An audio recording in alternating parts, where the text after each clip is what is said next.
Well, alrighty, come on in, everybody. Nice to see you. Thanks for stopping by.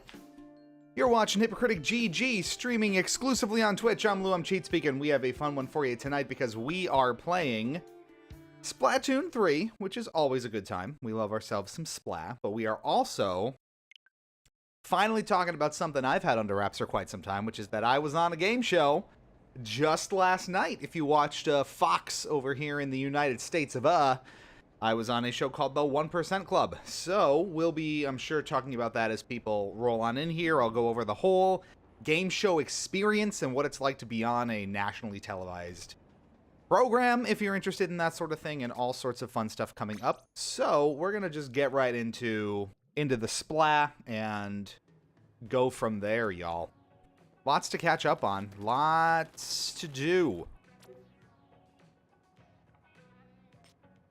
So there's a new season, and we've been reset, but it looks like a lot of my rank progress was kept, because we're kicking things off. I mean, the season started a month and a half ago, but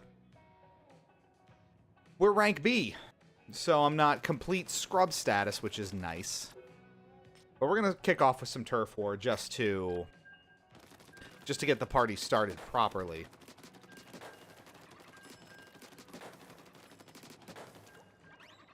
And we'll have everyone trickle on in. Reminder, as always, we are playing with viewers, so !FC or !friend code if you want to get in on the splatting action. You are more than welcome to do so. ! And then a color in the chat will also change the color of the lights behind me. There are over 40 or 50 different colors that are supported, so see if your favorites are on the list. Play around with it. There's also a bunch of different patterns you can trigger with your channel point rewards, as well as making us, take a drink of something, dab, do any number of embarrassing things. The world is your clam blitz, as they say in the biz. We've been rolling out a bunch of new content across the YouTube channel, especially bi-weekly reviews of games new and old that we've been rolling out. And I hope you're getting a lot of value out of that and enjoying it. It's been a lot of fun to dig in and start making that content regularly for everybody.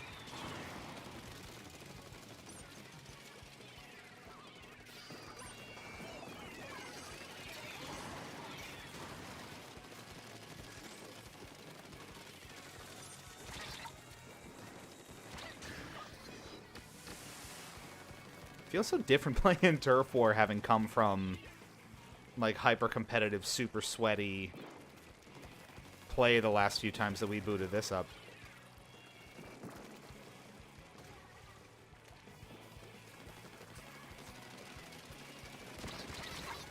That's a good feeling. Now remember, Turf War is always a frustrating time because there's no real matchmaking to speak of, so that just throws you in with whoever the hell it wants. So you want your X rankers, you want your S plusers, you want whoever the hell you want. You're getting best in breed if the game feels like it. So that's always fun.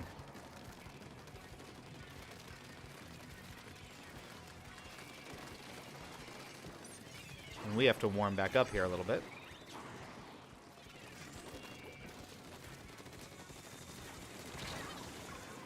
That actually worked. Sorry, Taz.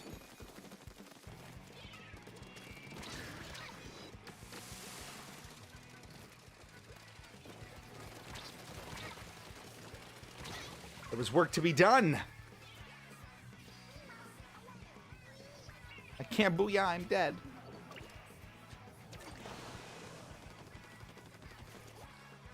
I know this is absolutely going to shock your damn socks off, but I think we're going to lose a turf war match. If you can bear to stand the thought.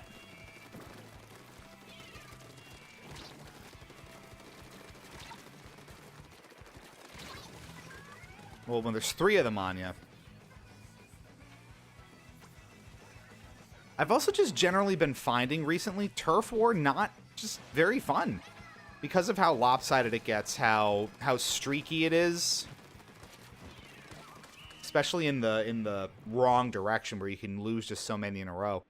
The stuff like the Anarchy series tends to be a lot more fun, at least for me, because you know, this doesn't happen over and over and over and over again. You've seen, if you watch this channel whenever we splat, there's many a time where we just go on absurd, ridiculous losing streaks, like 7, 8, 9 in a row, through no fault of your own. It's just, you know, there's no matchmaking, so you get the best of the best. Especially during Splatfests, when there's just no hope for humanity. It's a challenge.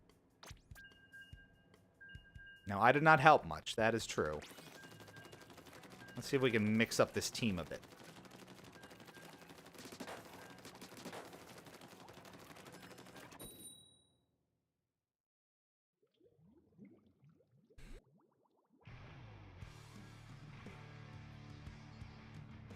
Unprecedented leader Obi. Truly unprecedented. I don't know how we got along before Obi, much less. Now we're in an Obi. We were in an Obi-less world. Now we're in an Obi-filled world, and we're obviously all the better for it. Pick your own lane.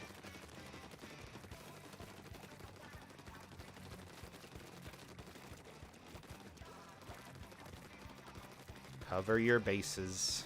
Cover your bases.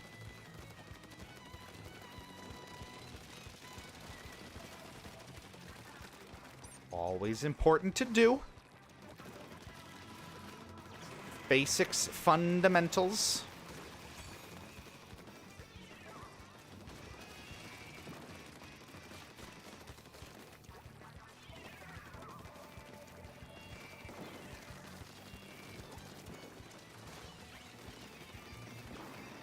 I'm brilliant. I am so smart. I'm good at this.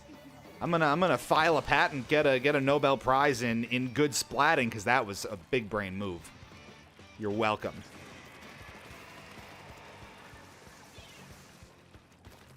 These are high level strats. You should be privileged to be in such esteemed company.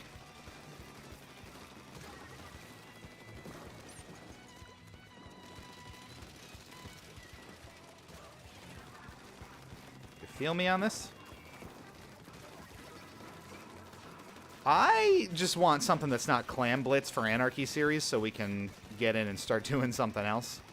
So we're going to give it a half hour, because it rolls every half hour, right? We got him anyway! Oh, and that was Obi! Oh, no! Well, you can see, just by the mixing up of the teams like that, this is a much different game now, isn't it?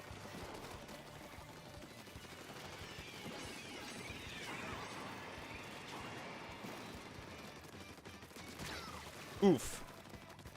There goes Taz.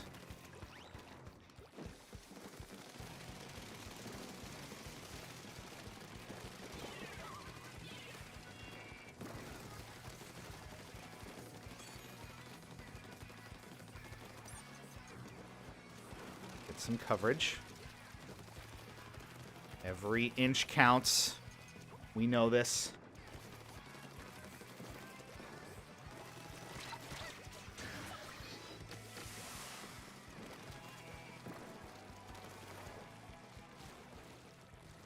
That we can sneak that one by them. Not the case. We have uncovered ground over here.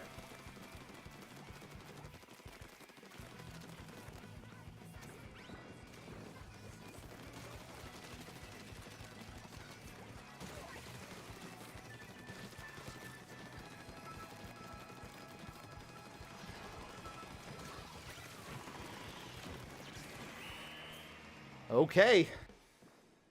That felt a lot better. How did we do?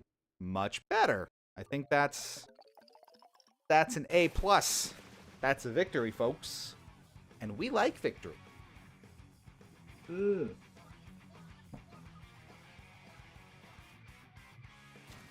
Thank you for salmon life, says Fido. It's important to thank for the salmon life. The salmon life chooses you. You don't choose the salmon life. At least that's what they keep telling me. Do I have any gear I want to switch to? I think we got a lot of stuff from the catalog and the season ending. So we have a few hats. That helmet's pretty funny. Intensify action. Make squid rolls and squid surges easier to do and steadies your aim when firing after jump. Interesting. Oh, we gotta get back in there. Yeah, we helped.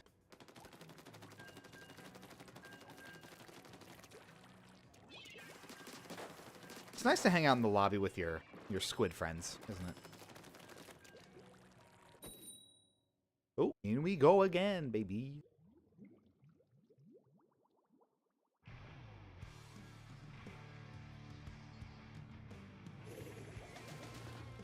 I just realized, too, am I covering the...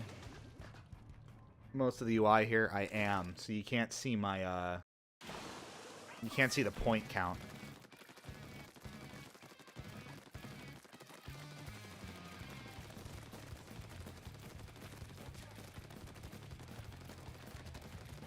Or my splashdown meter, right?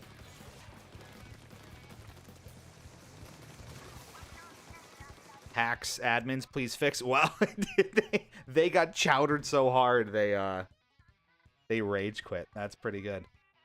I will swap sides with my stuff here, so if you give me a moment.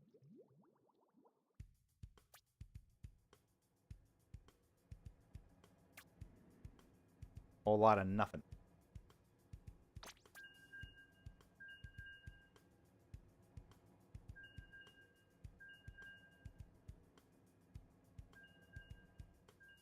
Good over there, yeah.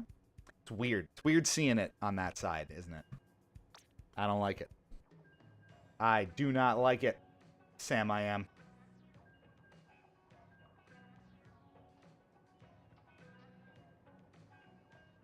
That one chat over as well. Oh, that's so bizarre. That's so weird. I don't like it. I don't like it one bit. He said.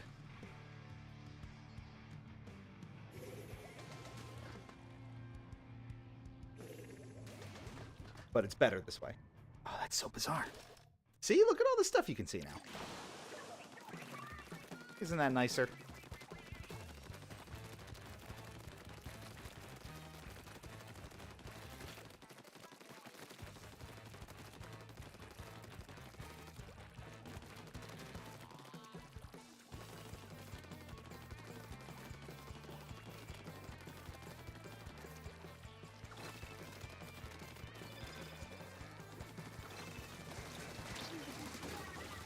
The absurd, bombastic music as always.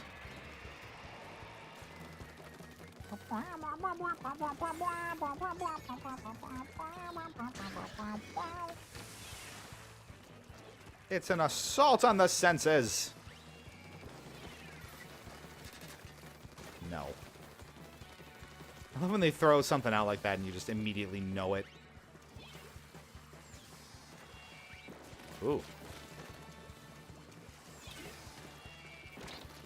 You gotta be careful with those.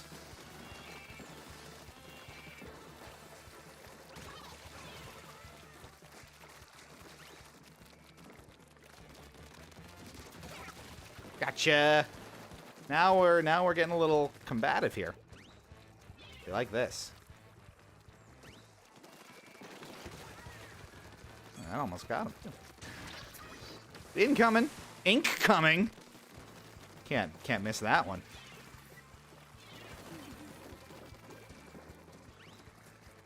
This is a... Ooh, that's a great spot for the curling bombs, though, isn't it?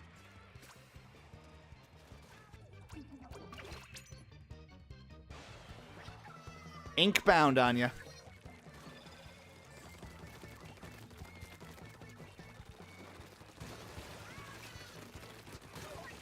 Gotcha. Just a star.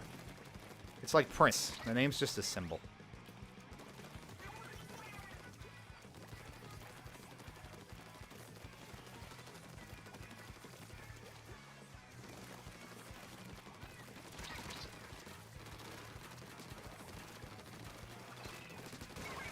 Oof. Wipe out, baby. That is a booyah.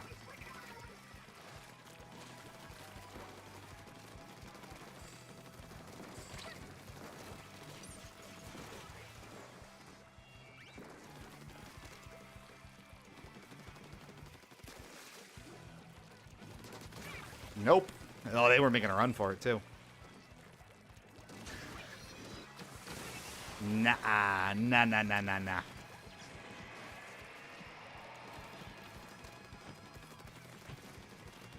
We make a little mess at their base, and that is game right there, isn't it? That felt pretty good. That one went really well. That one went really well. Wow. We're rarely on that side of the equation, so it's nice to be going plus, and that's a big plus for us. We enjoy. Good stuff.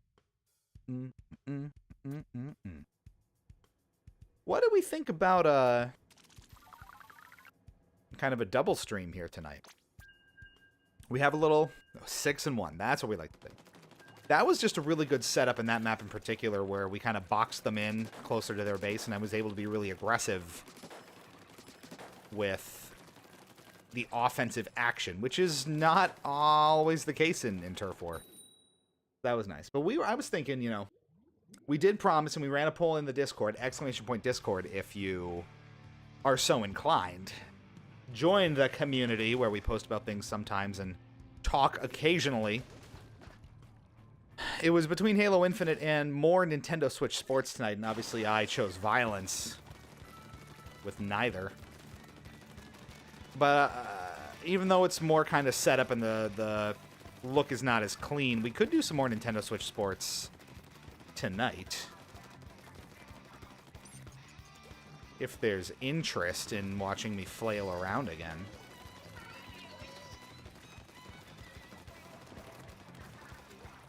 Which I can certainly do. Your boy knows how to flail.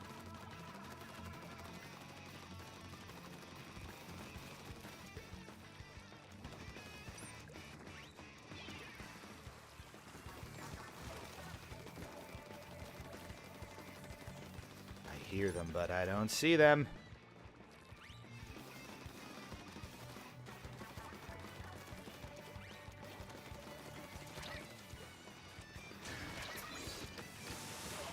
Ooh! That probably drove him into it, too, the special. That was rare. That was a rare opportunity there. You get those really streamlined builds, and it just makes you nervous.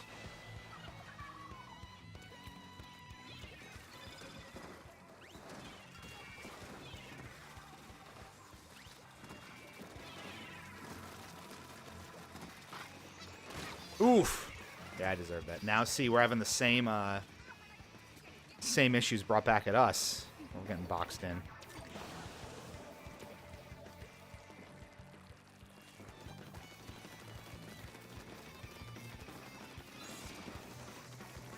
True give and take on it.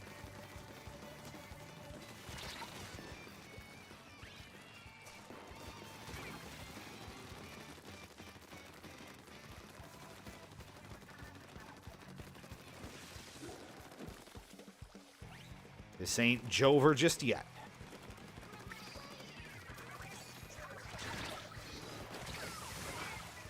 Worth it. It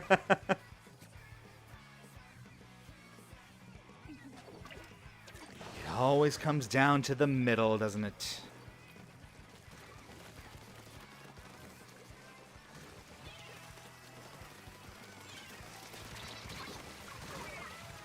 Well, I was a good distraction. They got obliterated.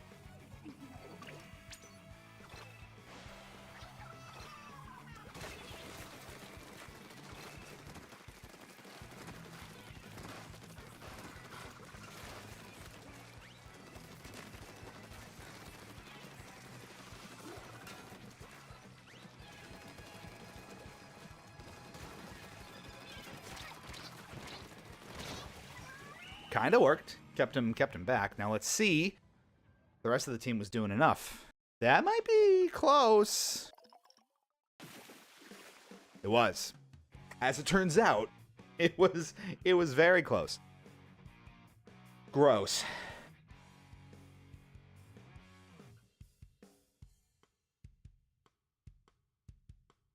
Close and gross.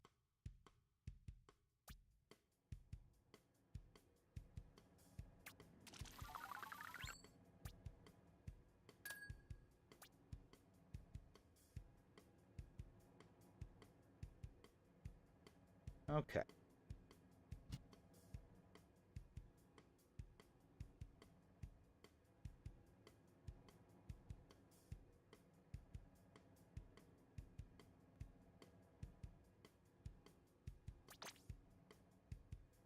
More? No. No more. Still clam blitz. I'm gonna be a little bitch and avoid clam blitz. So let me...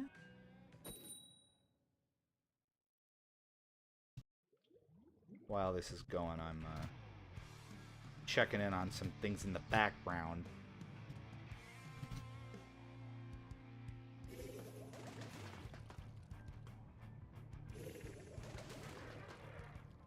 And we're good. Okay. Now, where was I?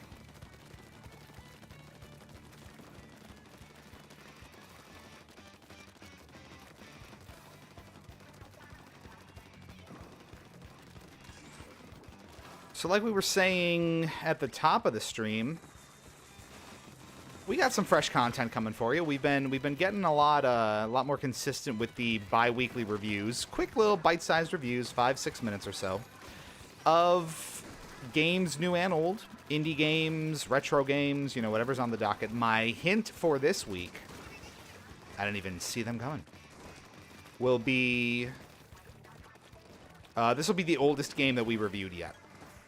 So that might not give you a whole lot to work with, because I think the previous oldest came out in 2004. But we're going a fair bit older than that for this next go.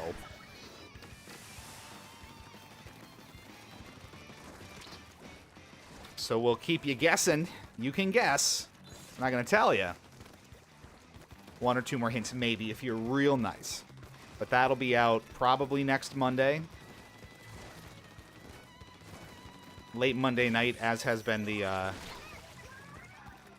more consistent pace of things. So we're getting there. That is what you love to see. That complete stack just burrows hope in your brain, doesn't it? The optimism floods.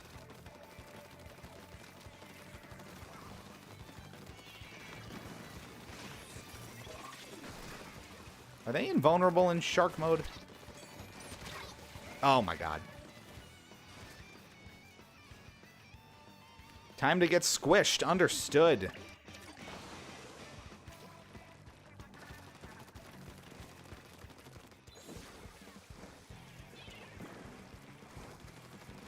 Loud and clear, boss man.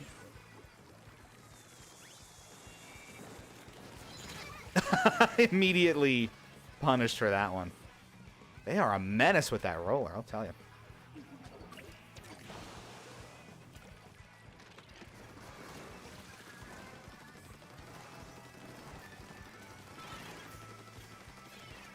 You know, something's telling me this isn't going to work this time around.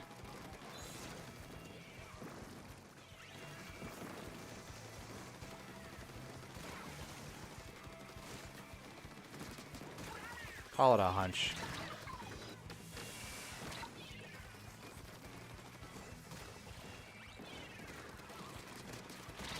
Ugh.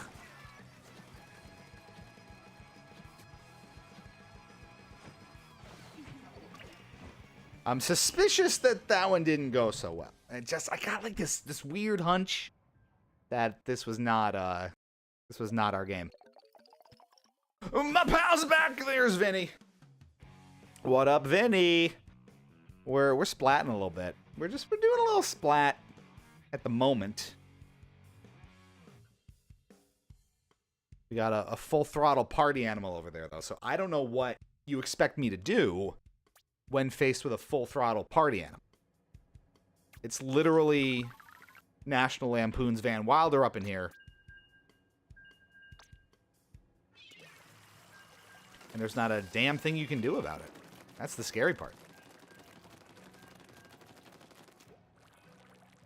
You remember that bit in Van Wilder when Van Wilder said, "It's van time," and proceeded to van all over the place? It was truly a movie of all time. Ain't that the fact? All gas, no brakes, possibly NOS in the engine. Why use gasoline when you can use illicit substances? NOS, cooking oil. It's not an illicit substance, but I don't know. Liquid heroin. Like, if it works for you, it works for the car, right? Cocaine. Melt it down.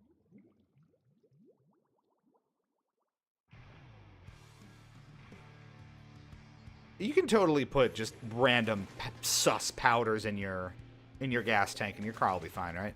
You know what? Directly into its veins. Put it in the oil.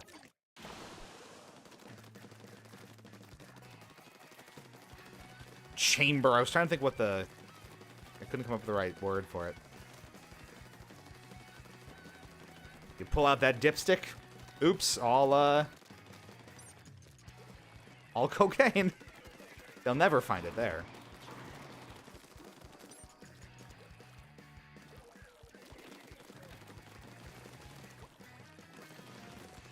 It was like that scene in Breaking Bad where Saul was like, "It's time to break bad," and they proceeded to break all over the place.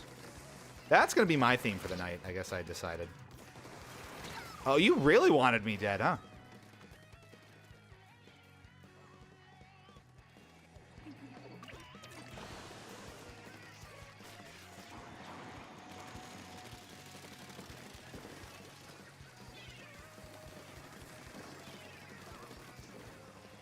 Gotta be careful. Gotta be careful in these parts. Ooh, that was right on him. Oh, I knew that was coming.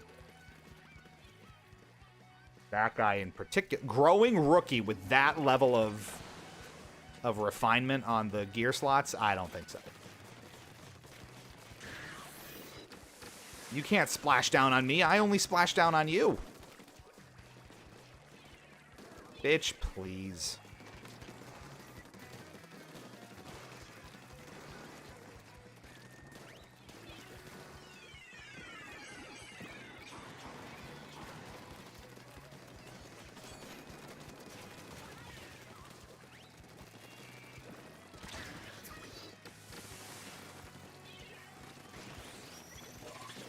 I just need a little breathing room here, my God.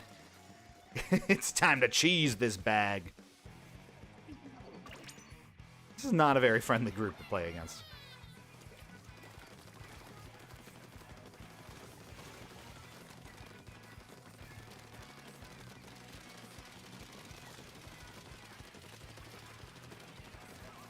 Did we finally get a little momentum here? It's possible. Turn my back on the competition. That's always smart. Learned it from the best.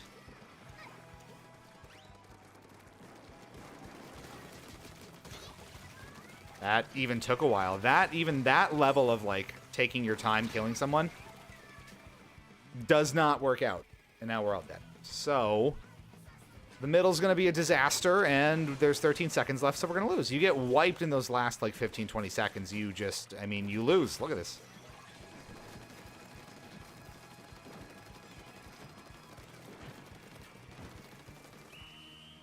Okay. A little more Hunt for Red October in the middle there. Let's see how we did. Doesn't look great. Ceded too much ground.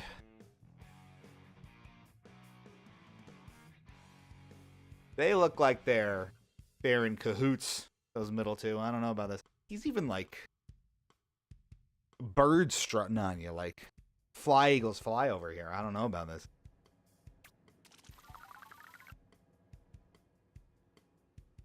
Wee bit sus. I think the ranked stuff rolls over in a couple of minutes, so we'll do 1 or 2 more turf wars, struggle through it, hope that the really good ones are on our side this time. And we'll go for it.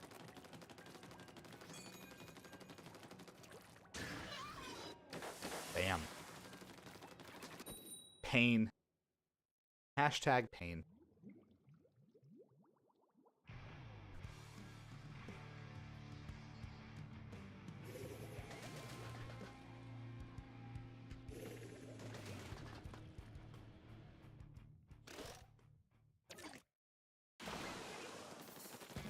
How are y'all doing out there, chat? Staying safe, doing well. Hope so.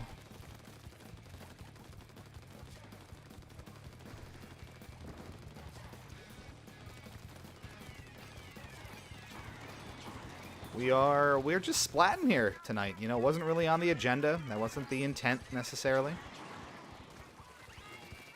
But we're out here doing it. Ooh.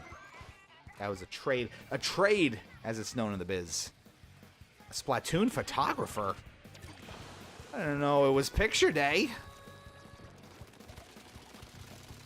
I would have come dressed for the occasion, had I known. That shit's gonna be in the yearbook.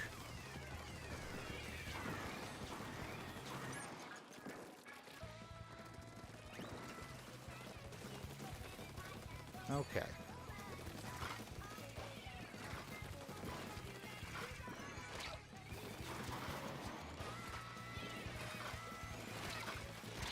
Ugh. You just push up too far. It's not possible. It's necessary. What is that? That's an interstellar thing, right? Jesus! They're everywhere.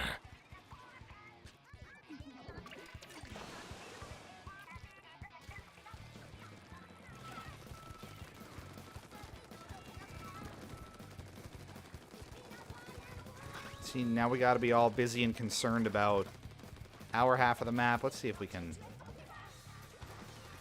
have a little fun on their side. Probably not. Jesus! That's the thing about it. The encounters are over like that. You know, as soon as you start engaging, you're basically dead. You saw how quick. Was that even half a second? I don't know what the actual time to kill what that is. But it's not slow.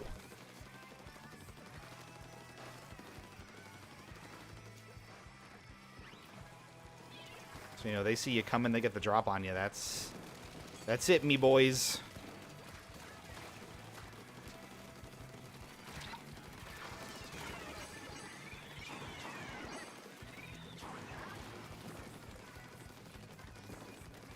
Now, we got the drop on them there, and that's good, because we really needed to clear the middle out.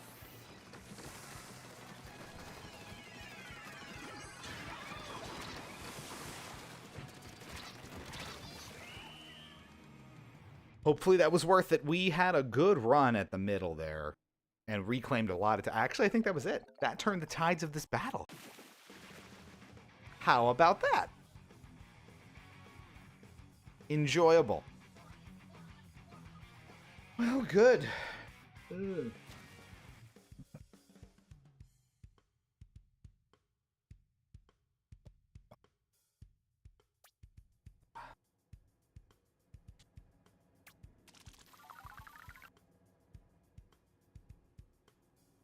We do love a good splat session, don't? I'm thinking 1 more turf war. Hopefully the ranked stuff switches over so we can do something a little more productive.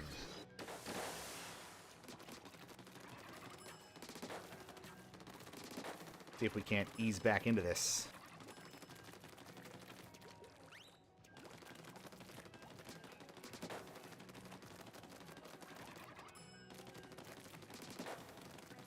So,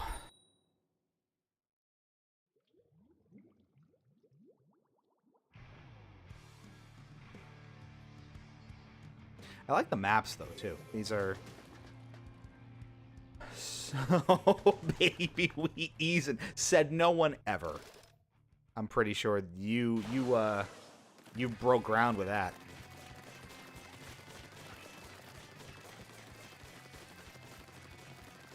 I was like, who's changing? Oh, Vinny's on it. Vinny, known for keeping us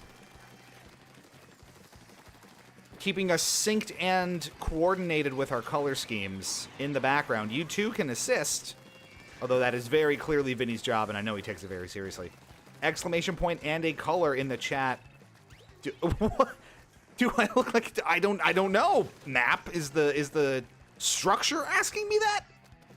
I don't know that I'm qualified to have an opinion here, but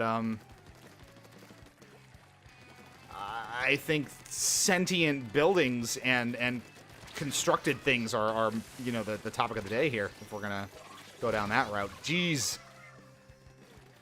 Trained my whole life for this. Well, you are getting put to very specific use at last. How's it feel?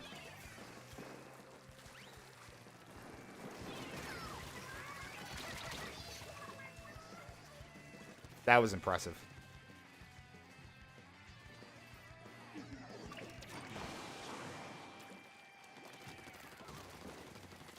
So, do they bring in graffiti like you see on the hub world in the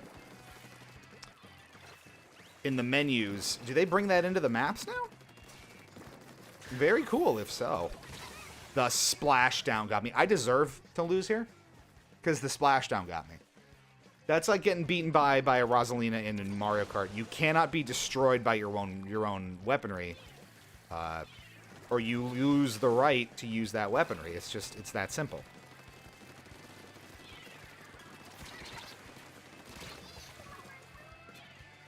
I'm not very productive here. We are just backed up to the hilt. This is as pathetic as it gets, folks.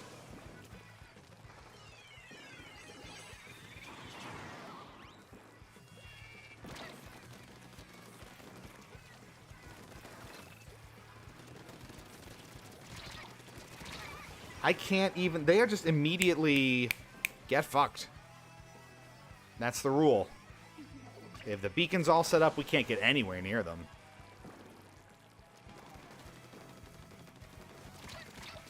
Son of a bitch! Alright, I'm super done with Turf War, I think.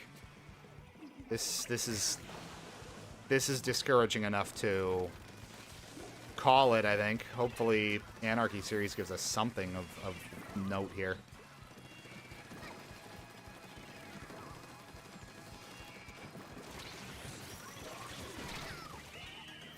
Gotta add one more death before it's over, and how miserable was this? Let's see.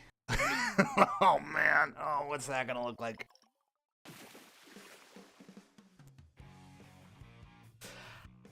I've had worse, but not much. Claiming to be an expert, but then you just took the electric to the water line. Look, I don't have my my handwritten certification for nothing, all right? I can build...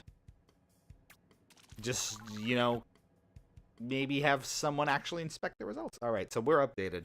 We're going to go do some ranked stuff now. I think that's the key here.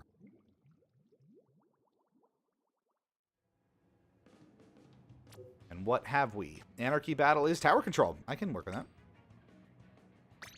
All right, so we spend some points to get some points, and of course we rank up based on how many matches we win. And because it's Anarchy Series instead of Anarchy Open, there is some modicum of matchmaking that happens. So you're not just thrown in with like X rankers and insane, you know, ridiculous skill sets. It should even out a little bit. And there's been a month and a half for the season to kind of even out and for people to kind of settle into their new ranks. So this should go okay. I guess we'll see.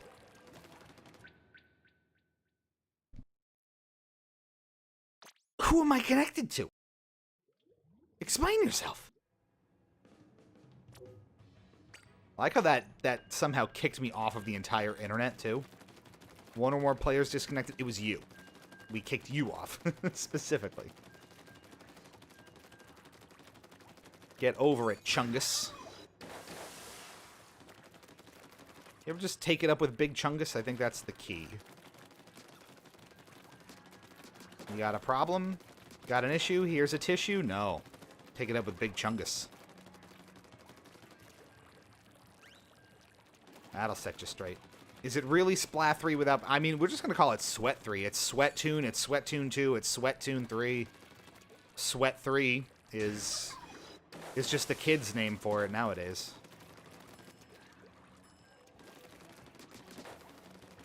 And I'm in the mood to get sweaty, so why the hell not? Make it so.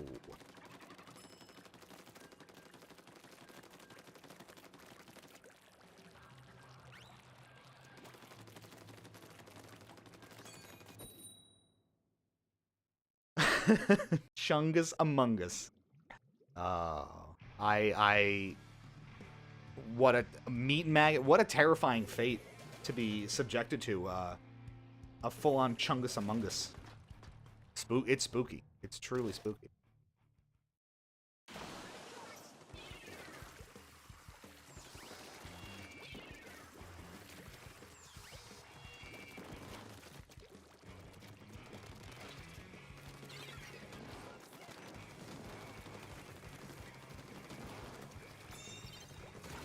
They're playing the song.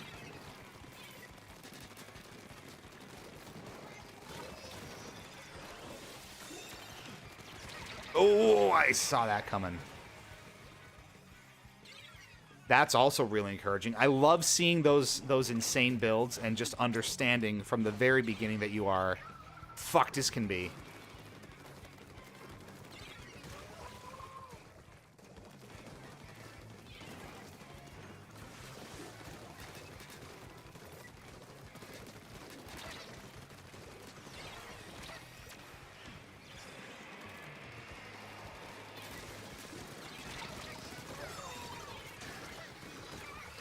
It's just like, I can't touch them.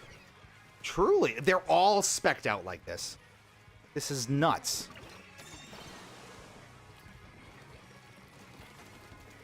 What am I supposed to do?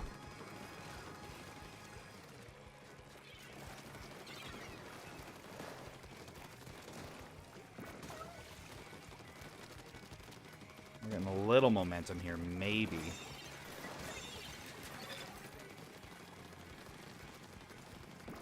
Rolling it back.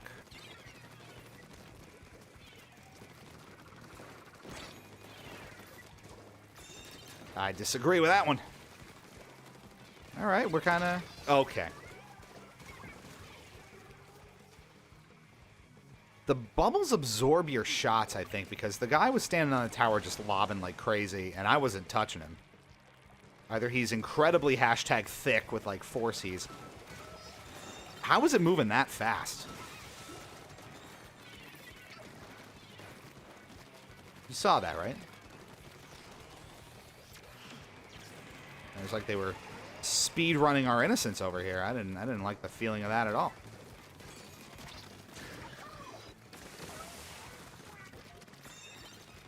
See, that's what I'm saying. It feels like you're not doing anything. We are just woefully outclassed here. This is just a pride exercise at this point.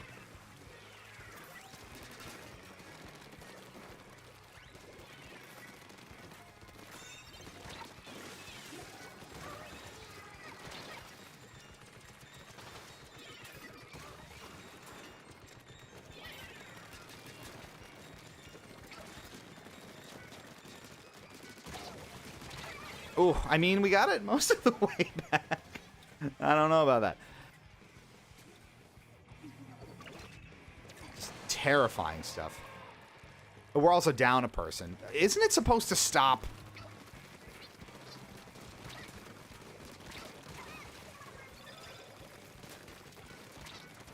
The beatings are not supposed to continue if someone leaves.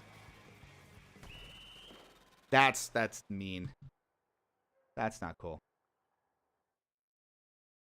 When are the lights going to change to the team with the lead? That would be a fun piece of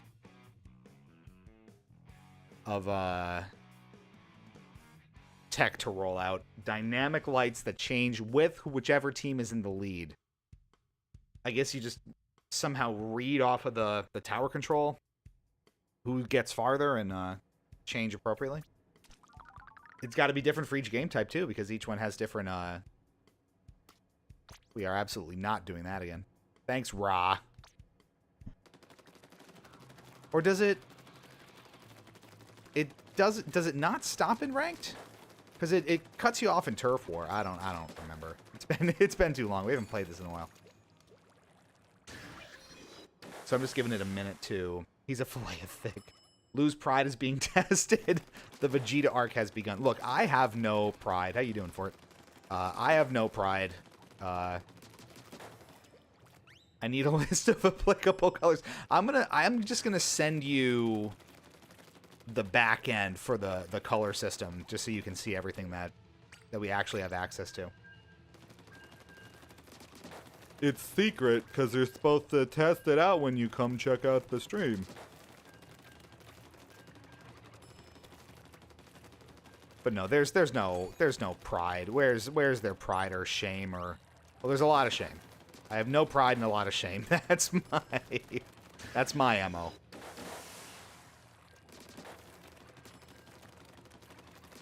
Just woefully underwhelming. Everywhere I turn. Thoroughly whelmed. But it's gotten us this far. So how goes the Spla3? Well, you know, we've had worse. We're gonna have worse. We're gonna have better. It's Spla in all its glory. You know how that goes. We're just hanging out. Was debating whether we're gonna stick with Spla3 the whole night, whether we're going to swap over to maybe we do some more Switch Sports. Maybe we, I don't know. We could pop in Kart. We could do some kind of other laid-back single player. I don't know. What do you want? I know the vote was between Halo Infinite and Switch Sports, and we gave you neither. So I do feel bad about that. But the Xbox isn't hooked up, and I'm not about to go do that during the break, probably. Maybe Switch Sports. I gotta like reconfigure the camera and put the onboard mic on. We'll see. Here comes tower control.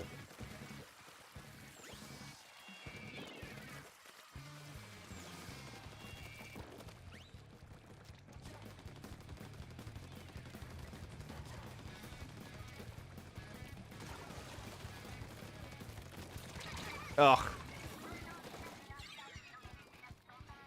I'm just vibing till my games are updating. Play what you like. Oh, yeah, we gave you neither, and you're going to like it. All right, so we're already behind. This is good.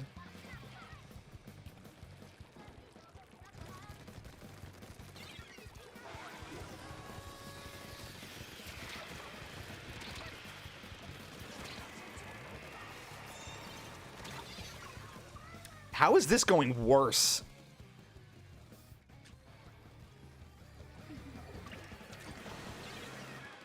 Tell me they're just going to march that right in.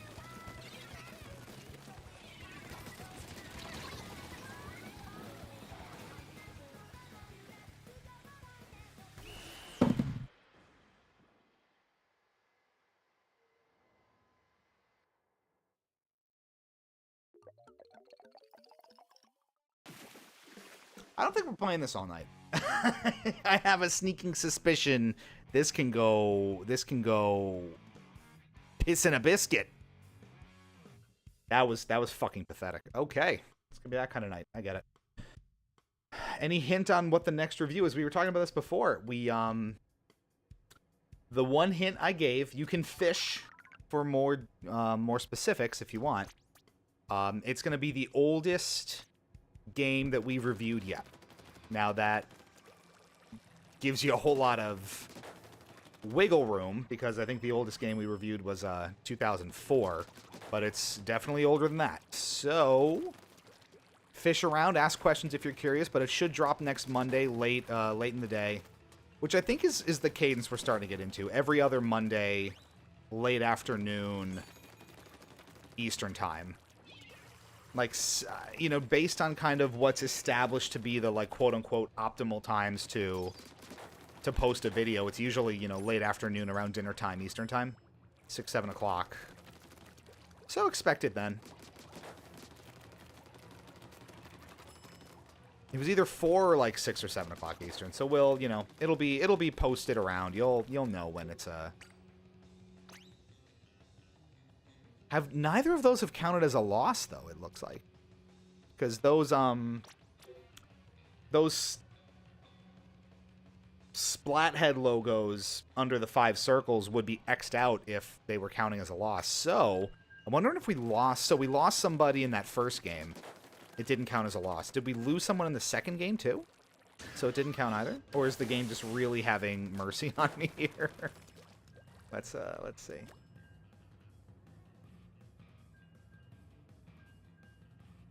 Pong review inbound. It is not that old. But you are free to guess. And see how much you're willing to uncover.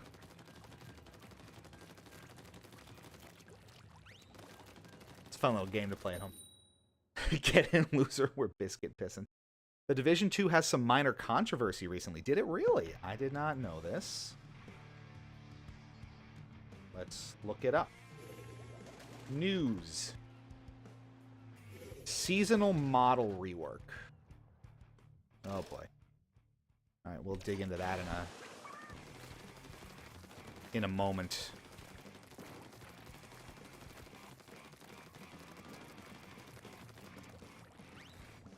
I need to be getting to the tower, don't I?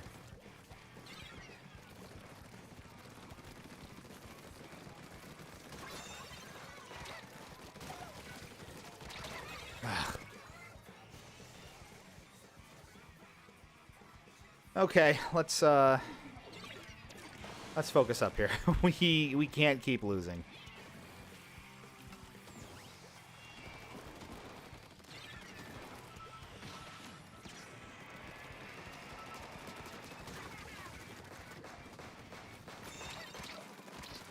How? I'm behind the pole. Explain to me how this works.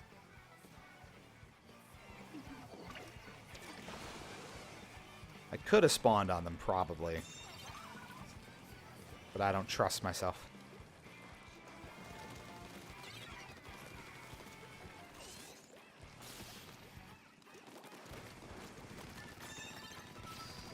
Let's finally make some progress. Yeah, nope. That's encouraging. I got killed by the tabby cat, literally. Literally, the tabby cat killed me.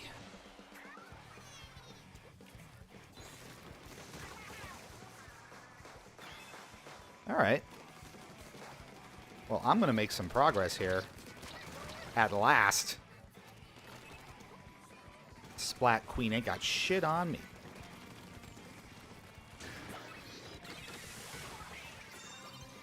That works. Autobomb can't climb walls, right? That was a full-on wipeout. Ooh. Alright, we got a crew going here. No! And we took serious control of that one. My God. Color is maintaining at blue. Do it. Let me in.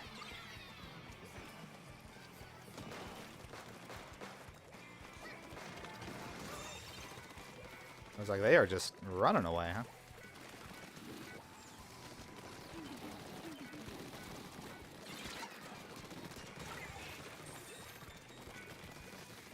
That was good.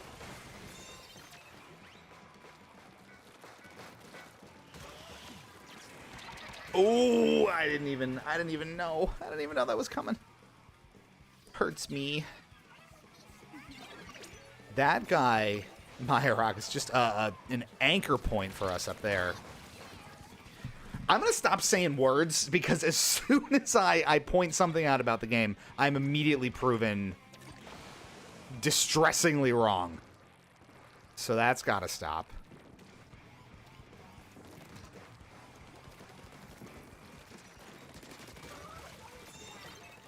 Feels good to just kind of run up on them and get that kill right away when they're not looking.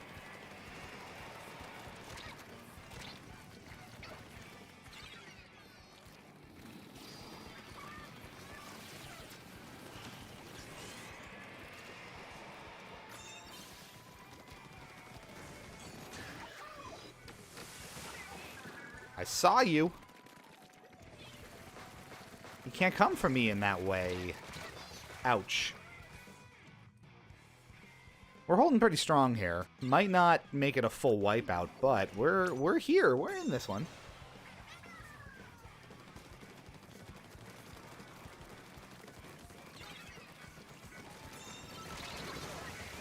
That was chaos. We're all dead. Oh, we all go. Okay, that's not good. Okay, so remember what I said that we're hanging in? Again, shut me up. Why am I... turn the mic off. Shut it down. I mean, don't. You know, please. You know, don't stop watching. But... hilarious. Oh my god, if we blow this...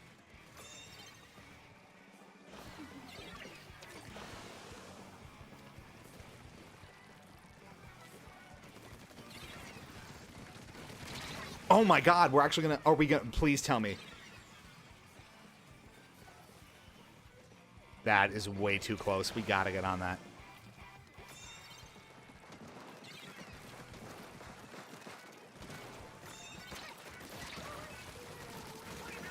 Ooh. Big last stand energy. Holy hell. Wow. That was close. Talk about giving the game away.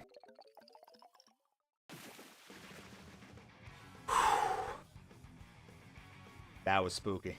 That was really spooky.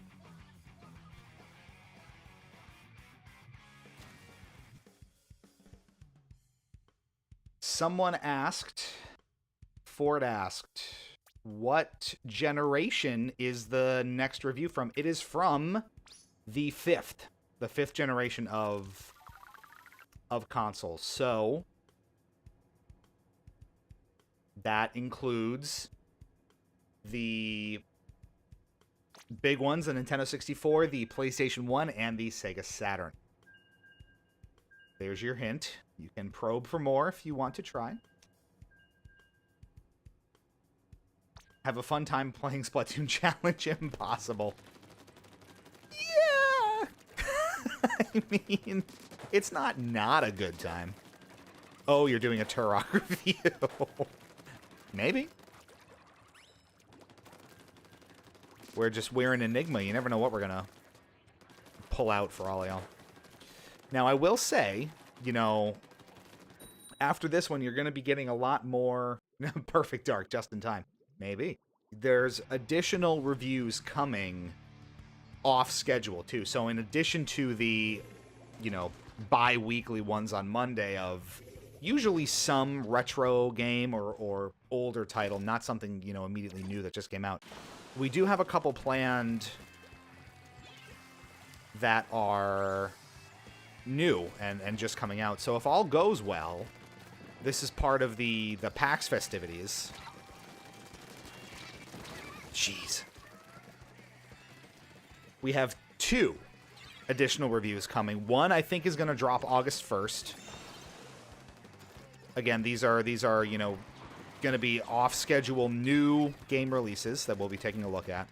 All related to or in, you know, reminiscent of PAX content in some way.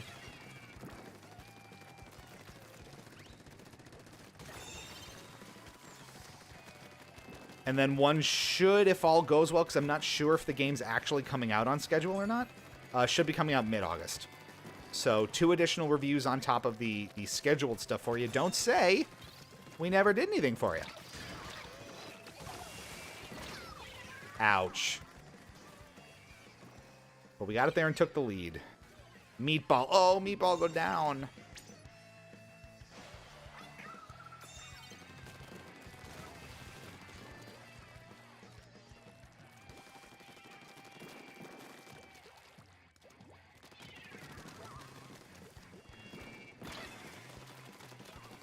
We're past the checkpoint.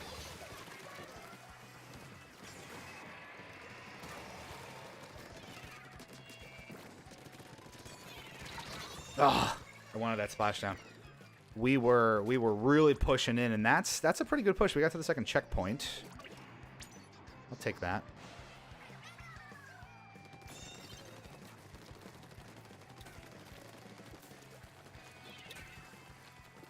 They were bombing hard, though.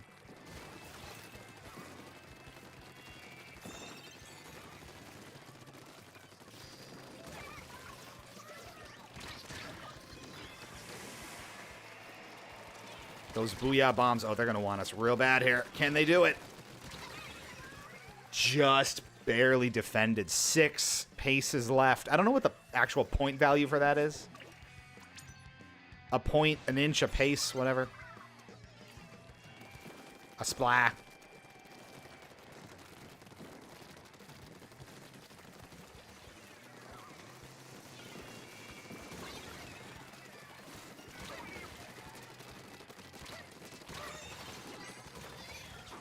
Oh, I was trying to get away. We brought that down to 4. There's a bomb. We are really pushing here. They are hurting. Ouch. Shut me up. Please shut me up. This is insane. This is... The prophecy is nigh. Like, how is this... Ugh.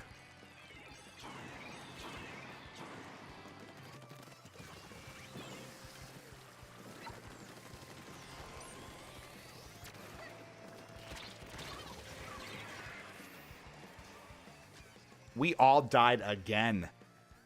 My pal's streaming. Every inch counts. You know it. Don't let anyone tell you different.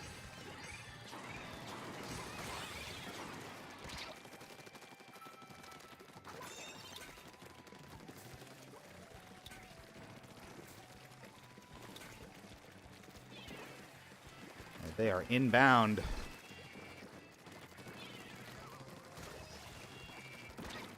Big time inbound here, Chief. We gotta carve a path for ourselves, and they are hanging back, it looks like. Except for the part where they're not hanging back. I think that put me onto the tower, which was a nice bit of synergy. And this might be it for them. It is. Wow. Push it real good. Copyright strike. Full-on knockout. You'll love to see it. We got a pretty good team going here, I think. I am the stable, otherworldly being. Look at my headphones. They kind of look a little bit like my actual headphones. I kind of like that. How far back are you considering calling games retro for your reviews? Because at this point, some 360 games can be considered retro, which is disgusting, if I do say so myself. That you know, my bursitis is flaring up just thinking about it. But I think that's a Jimmy Neutron thing. It's like there's that episode where they become old people, and I think Carl's like, ah, my bursitis, or something like that. I don't actually have bursitis, in case you were wondering.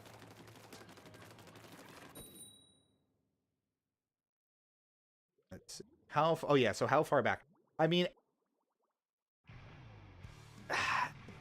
I think, depending on the title, some 360 games could be considered retro. Like here's a good reference point. So we just did It's common lore that you suffer from. I'm not gonna say it because you're gonna get me with something. Nice try. It's like when obviously dirty names goof up like the Peloton instructors when you're doing a workout or something like that. That's always kind of fun. Can't get me that easy. This is fucking nuts. Can't get me that easy. Immediately got. I just... Ugh. If I had this level of manifestation in the rest of my life, I would be in really good shape.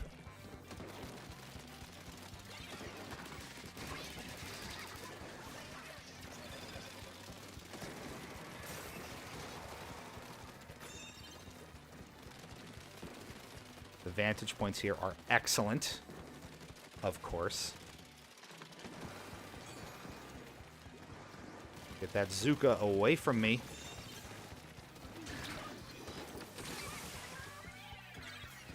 Sus.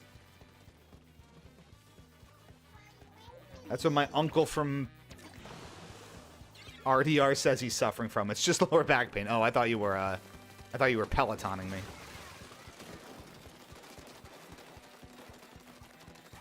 Are you serious? Get over here.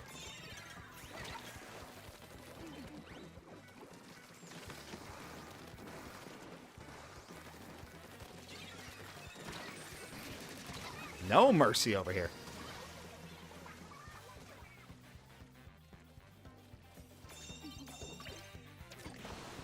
Or are you just saying lumbago? That is a thing, isn't it?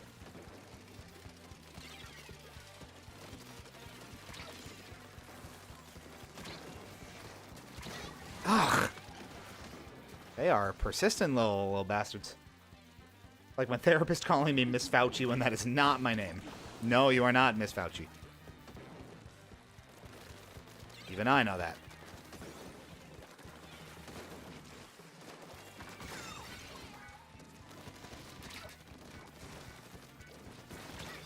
Oof. Okay, so the retro discussion. This is what I was getting at before. We just did Sonic 4. We did Sonic 4 and both episodes at that. Do you consider Sonic 4 retro? So that came out in 2010. That came out for the 360 and the PS3, but it was also on all sorts of mobile devices. I'm getting steamrolled here. This is crazy. So do we... I don't personally consider Sonic 4 retro. So that is not even 15... That's not 15 years old quite yet. At least episode 1.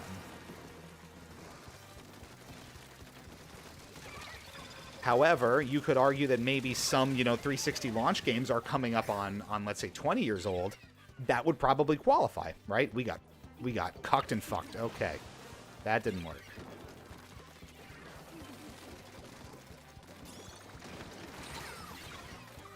Get the hell out of here, my guy. That was just rude. That person is really sticking it to us, and we lose. Don't even bother. So I think that's an interesting question. I would argue that we're sort of at the... My guy, why? I saw you in the yellow. I was yellow. Were we yellow? My face is tired from everything. But I think we're kind of at that point where we're mid-generational to start calling it retro. Something like yellow was supposed to beat Telly. Anything that is 2 generations behind is retro. That is bold. So that would mean stuff like at the end of the 360's life cycle or the PS3's life cycle is retro. No, because that was 10 years ago. I don't know what I'm talking about. Because those consoles had a deceptively long life cycle. Destiny 1 released on... that didn't count as a loss either? I'm getting a little suspicious now of what actually counts as a loss here. All of the 360 is retro. So... Destiny 1 launched on the 360. That was a cross-gen, but... Logic that one out. My guy. The whole gang's here. Look at us go. I stand by my statement. If you're telling me Destiny 1 is retro, I'm literally about to go take like my Lipitor and put new tennis balls on the bottom of my walker and go to bed. That's frightening to think about. So I would consider at least some early 360 games retro, but I don't think the whole catalog is retro quite yet. I think about like 15 to 20 years is a reasonable kind of benchmark for retro games, which is weird to think about when you have like multiple generations of developed 3D games as quote-unquote retro, but it's kind of the case.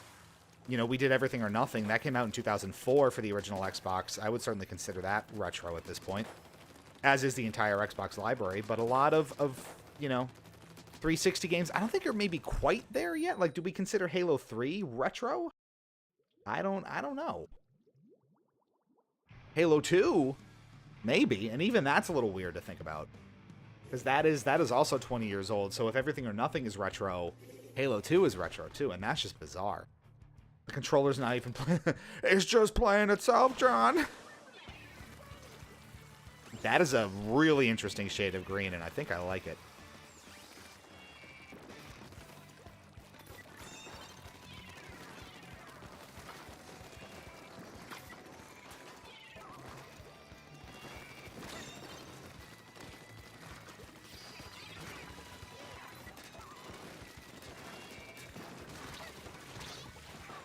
That went well. Halo 2 and Halo 3 are classics still, not retro yet. And see, that's the interesting point now, because by my logic, my own logic, Halo 2 would be retro. And I think that's fair to say. I think. I was told that air was free, but then I bought a bag of chips. I kind of like this idea of the graffiti in-game. Maybe not in ranked as much, because I'm trying to pay attention, but peak condition world champ. What are you even?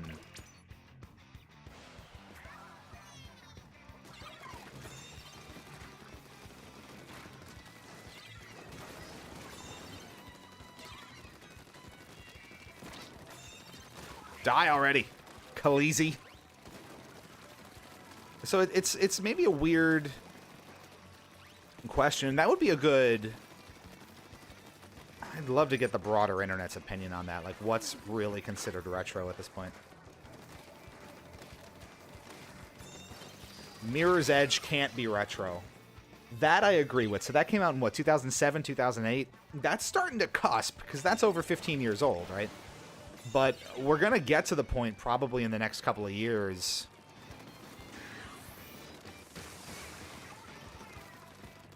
where that's gonna be retro. Burnout Paradise. When did Burnout Paradise come out? I'm mostly going by release date, honestly.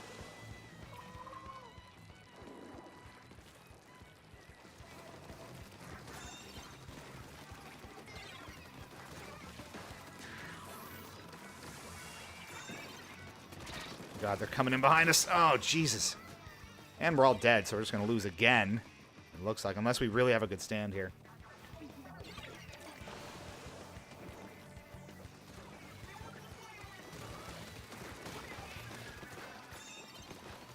Down to 6.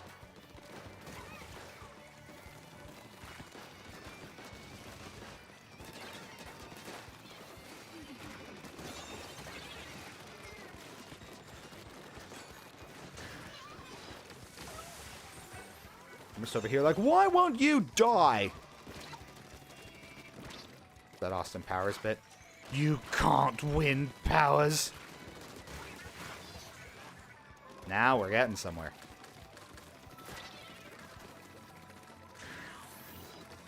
Not today. Today. I think before I can call these games retro, I will need another see another shift in the industry that obsoletes the current crop of 3D games in some bigger way than ray tracing. That's an interesting way to look at it. Because are we going strictly by release date, or are we going by kind of mechanics or game design philosophy? Because that's a lot harder to quantify when you think about what makes a retro experience retro. How are we back here?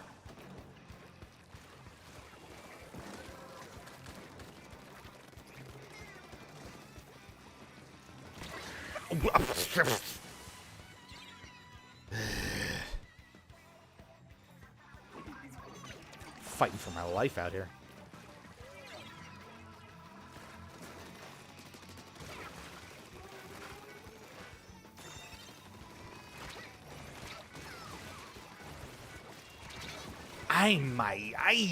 Ooh.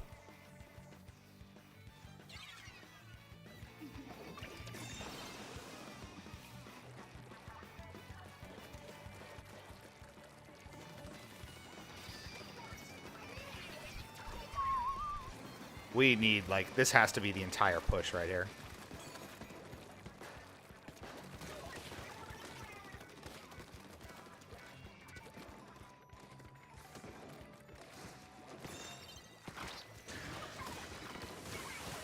That worked. All right, we gotta take them down. Because this shit's going to overtime.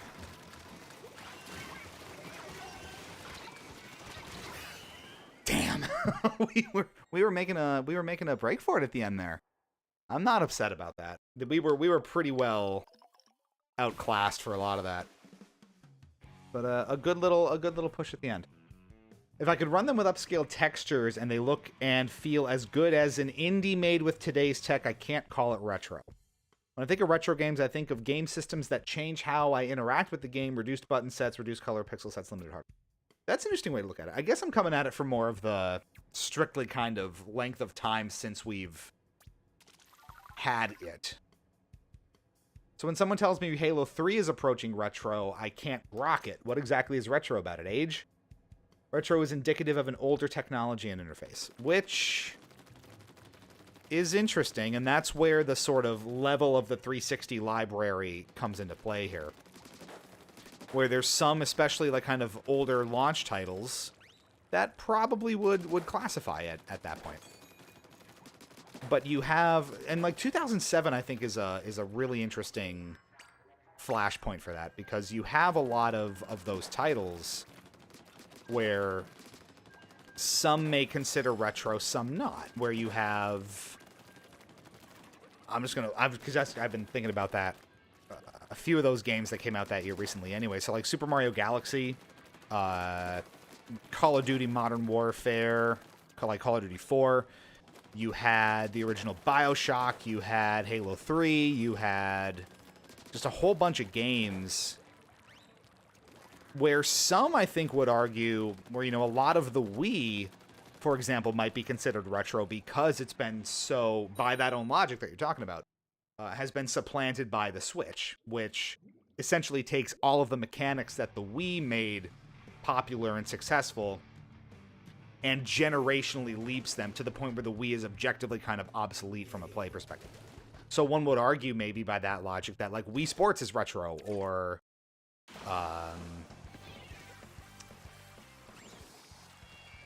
Super Mario Galaxy is retro, which I think is interesting. So I don't know. I think there's a lot of different ways to look at it. My whole point here is that I think we're kind of on the generational cusp of that, and we have, you know, even differing thoughts on it right here. Where, you know, Fort's saying the whole 360 library is retro, where Xerox is saying something very different. So I'm somewhere in the middle, I think. But to that end, the game that we're reviewing next week is absolutely, unquestionably retro.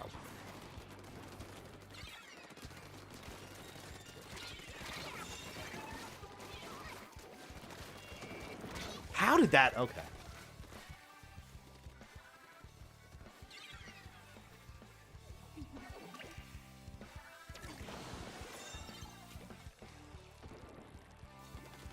We gotta focus up here.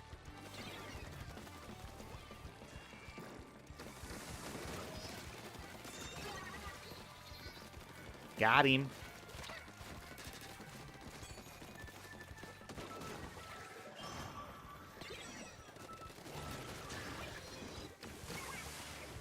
Just a little extra punishment just for you.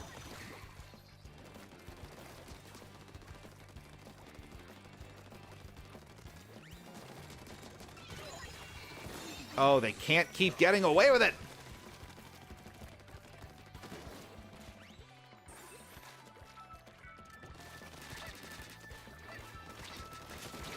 Oof.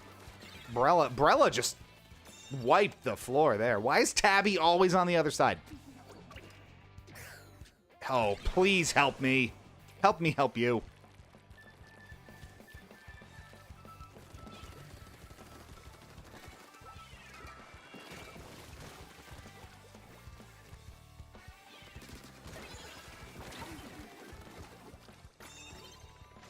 That's why that flank is really important. We gotta get some focus fire on Tabby over there, because that sniper's just gonna keep having their way with us. That didn't get anybody, because they're all over yonder. Honestly, we can let the tower walk itself back to mid, right? And then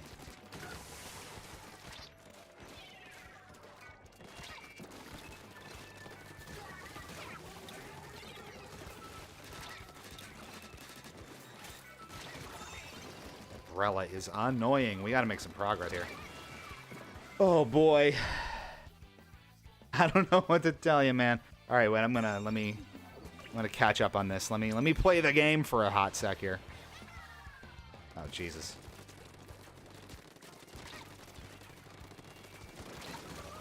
I had to get my shit together there.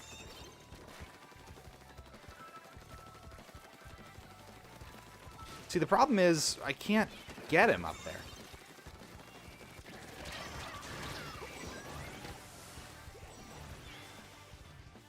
All right, we're making okay, this is the farthest we've gotten so far, and we are approaching maximum velocity. We took the lead. Here we go. Oh, that is a big deal. That is a big deal. Let's push it further. Let's push it further. Get past this checkpoint right here. That's a big deal. That's a big deal. Okay, I'll take that. I'll take that. We're at 18. That's a really big push here. Okay. I'm cool with losing a little ground here if that means... This is a risky... Ooh, that was risky. But we got everyone back, so that counts.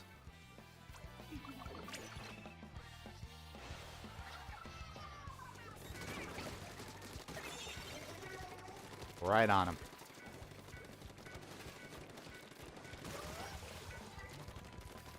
We're just gonna keep driving this.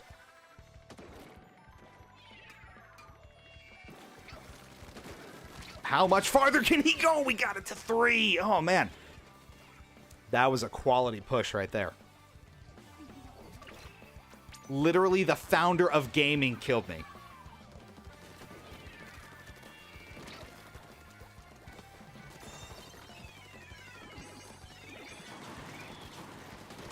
I just want him to chase me for a little bit. I think we've got it. We do. Very good.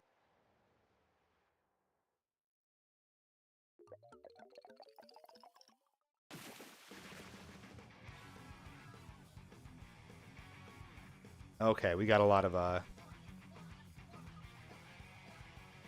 By age, they are only approaching vintage. Do not confuse retro and vintage. So basically, you're saying it's Super Mario Brothers 2. Apparently, that's all that's retro here, yeah. What's 14? If I say something is X years old and it makes you feel old, then it's retro. I don't know what to tell you. I don't make the rules. Old wine is the same as new wine, but old wine isn't retro, it's vintage. Nothing about it changes, but how it tastes. There's linguistic rules here. Vintage is indicative of age, and retro is indicative of a shift in technology. I think, I know it's kind of dicing up the semantics here. I think the whole point was, like, what's the generalized cutoff, right, for quote-unquote retro. And for me right now, it's somewhere in the, like, early 7th generation of gaming. So Wii, 360, PS3, very broadly, you know, not getting super deep into the nipping and tucking of it. Like I said, to that end, though, the game we're reviewing come next week is definitely retro. Again, that is a 5th generation game, so that is N64, that is PS1, that is Sega Saturn. And another little hint, it's a pretty deep cut, I would say. It's not like, we're not doing like Super Mario 64, for example, or GoldenEye or Perfect Dark or something super obvious from one of their libraries. Like no Tomb Raider, no, you know, I don't even know what was big on the Saturn back then. No Virtua Fighter. Semantics is my game. I was the kid who read the dictionary and obsessed about etymology. I do feel that. When I was in my first role out of college doing mainframe security support, on my office door there was a little whiteboard, and I did a word of the week with, you know, some obscure word and its definition, and people would come by because there's a lot of, you know, incredibly smart, nerdy people in mainframe support, as you might imagine. And we all just ate that up. There would be riddles on the board where people would come by and figure them out in their spare time. It was just a really fun intelligent bunch of folks who like to, you know, kind of flex and keep themselves sharp. So it was a great group, and I do miss it. Yeah, just nerds straight up. Unapologetically all day long, and that's what made it great, honestly. It's true.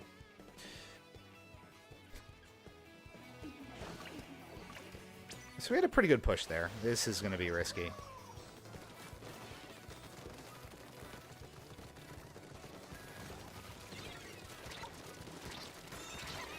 I was falling off the edge anyway.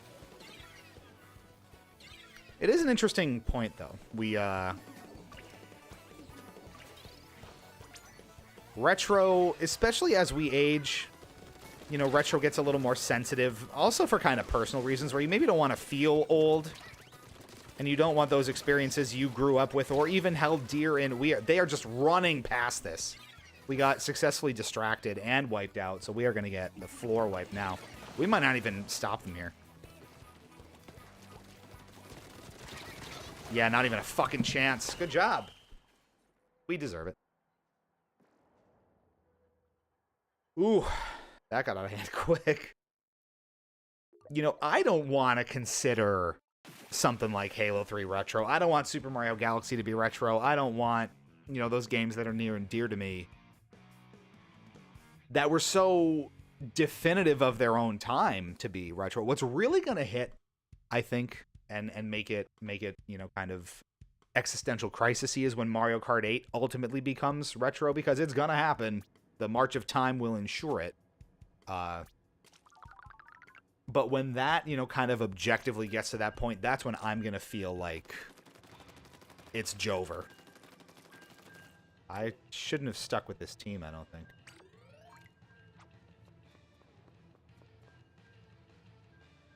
Breath of the Wild as a retro game will flatten me. Yep, and see, that's... We all have that one. So you know what, chat? Here's an interesting exercise. What, exercise? I'm fucking giving you homework, or it's gym class. What is your Roman Empire in that sense? What game that's near and dear to you will make you check yourself into a nursing home when it becomes retro, broadly?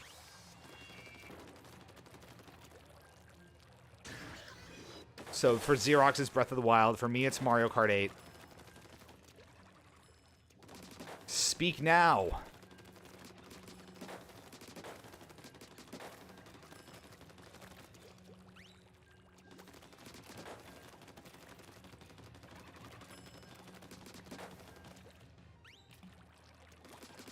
Now that you phrase it that way, it's not Breath of the Wild. Well, what's gonna make you really feel it? It's Helldivers 2. Okay, well, that just came out. But I get the sentiment. But it's definitely Mario Kart for me. And that especially because so much of my own identity over the years has been tied to that game specifically, and maybe that's where you're coming from a Helldivers perspective. I just have been Kart 8 for so damn long, since it came out. And that's 10 years ago. Over 10 years ago now, because it came out, I think, May of, like, 2014.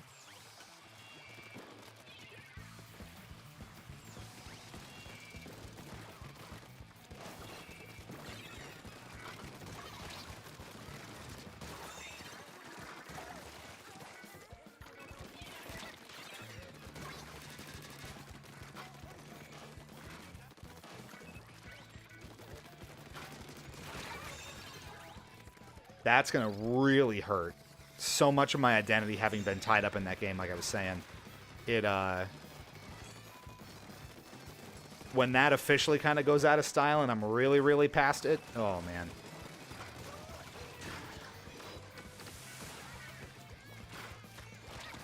Put me the hell away.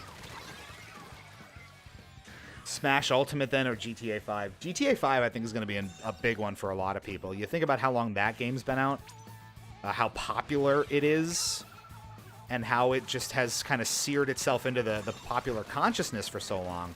I think you can say that to a similar degree with Kart 8, just because it's so prolific and so kind of universally known. It's, I think, the best-selling game on the Switch, which is maybe Nintendo's best-selling console at this point. So it's kind of the the high water mark in a lot of ways. We are rolling over them here.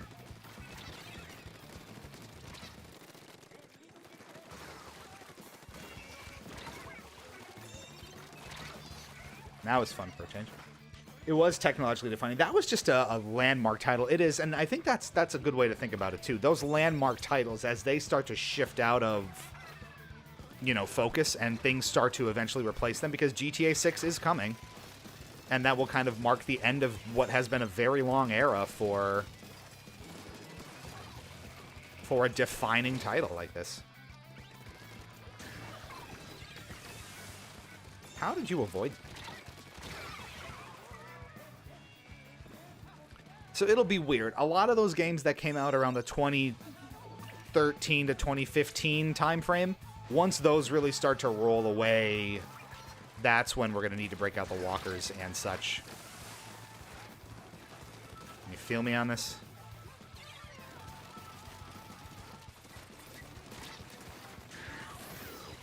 Not today. Keep pressure on him.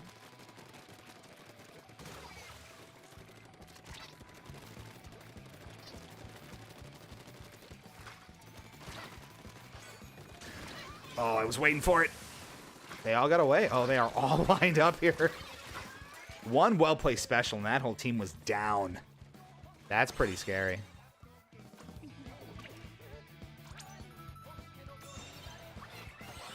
And that is a long freaking way to be traveling to. We are... Wow. I think they were down a person, but that was an insane number of wipeouts all at the same time. I don't think I've ever seen it. Not to that degree. Wow. We haven't talked about the game show yet, I just realized. It's in the title of the stream, we haven't gotten there yet. Who wants game show stories? Chat. I think it's time. For those of you that are still hanging out with us, first of all, thank you. You're watching Hypocritic GG, streaming exclusively on Twitch and YouTube. I'm Lou, I'm CheatSpeak, and we are rolling through some Splatoon 3 tonight, doing the ranked gig, as one does from time to time. But your boy has a fun set of stories to share, because I was on a game show that aired last night. Ooh, how fun. Really, really wild and cool, and at the same time mortifying and embarrassing experience. Yes, it was Legends Hidden Temple. How'd you know? No, so while we have some time here, it's a show called The 1% Club, which is currently airing on Fox every Monday night, and my episode aired last night. So I can walk you through the entire arc of how I got on the show, you know, filming it, you know, the end result and everything. But for proof, I did pull a couple of screenshots from the episode just to prove it. So there's your boy in studio on camera. That's one of the shots that aired on the episode last night, as well as that one. You can see me in the top right, hunched over the tablet that they gave you to write your answers on, trying to line stuff up and get the right answer to that particular question. So it is true. It is all real. This is not a meme. This is not your boy ChatGPT hallucinating. I was actually on a game show and relatively present throughout the episode, since I did make it pretty far into the contest. So how was it? I'll get into the whole thing. Maybe we'll take a break from splatting after this, because no matter how this game goes, the set is over. Because we're at 4-2 right now, I think. See, that's why you can't rush the tower initially, because you're going to get splatted. We're already down 3 people, and they're going to take full control of it. So, not super smart.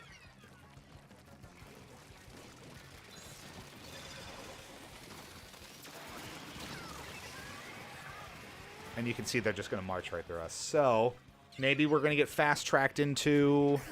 Yeah, we are. Oh, man.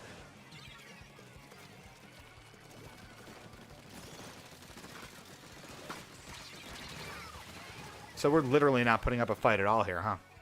We're not going to stop them at all. We're not going to give them a single bit of resistance. I'm not even going to spawn in. Get fucked. There you go. We deserve it again. We deserve it. Okay. Well, that was fast, and now you get to hear all about the game show. So, to lay the foundation here, we gotta go all the way back to 2022, probably. Or early 2023, I think we have to go back to.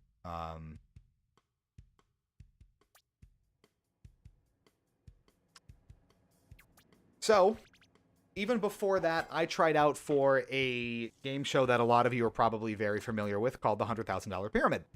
Currently airing on ABC, but has been in the public consciousness for decades. I got really far in the interview and screening process for that, but ultimately they didn't pick me. That's a very hard game, by the way, to play and to practice for and to wrap your head around. Very, very hard. But the companies that cast and source contestants for game shows all talk to one another, especially out in the Los Angeles area, which is where we filmed the 1% Club. So I was referred to that show, which was casting at the time, by the Pyramid crew, and went through the whole audition process and wasn't ultimately picked for one of the episodes.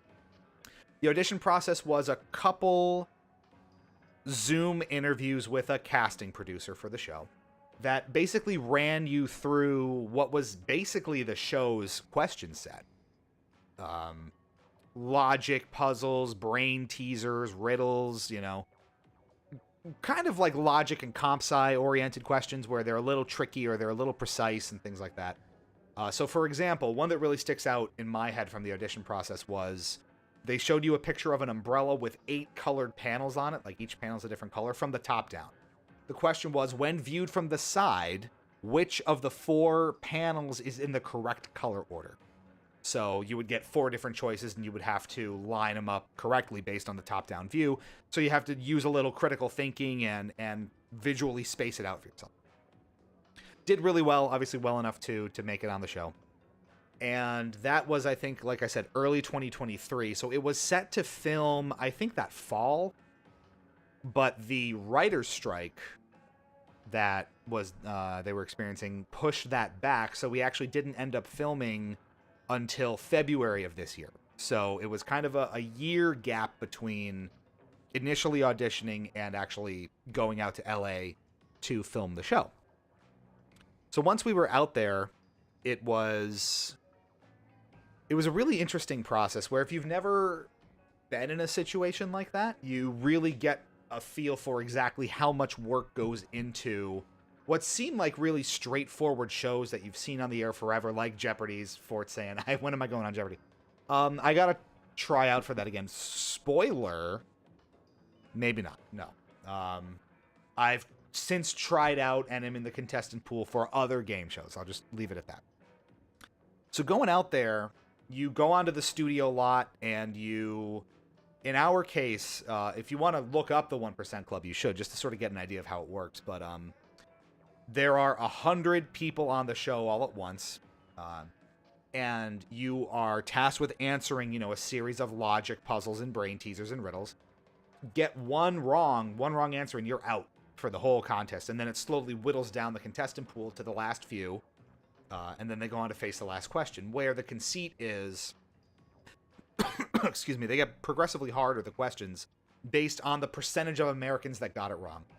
Kind of like 1 versus 100, kind of, where if you think about the mob in 1 versus 100, when someone gets a question wrong in the mob, they're out for the rest of the game, and their run ends. So if you imagine 1 versus 100 without the 1, and you're all just sort of playing toward the ultimate grand prize, it's a little bit like that. So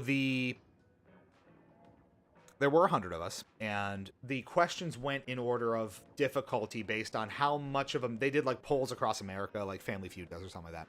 How many Americans got it wrong? So the first question was, for example, a question that 90% of America got right.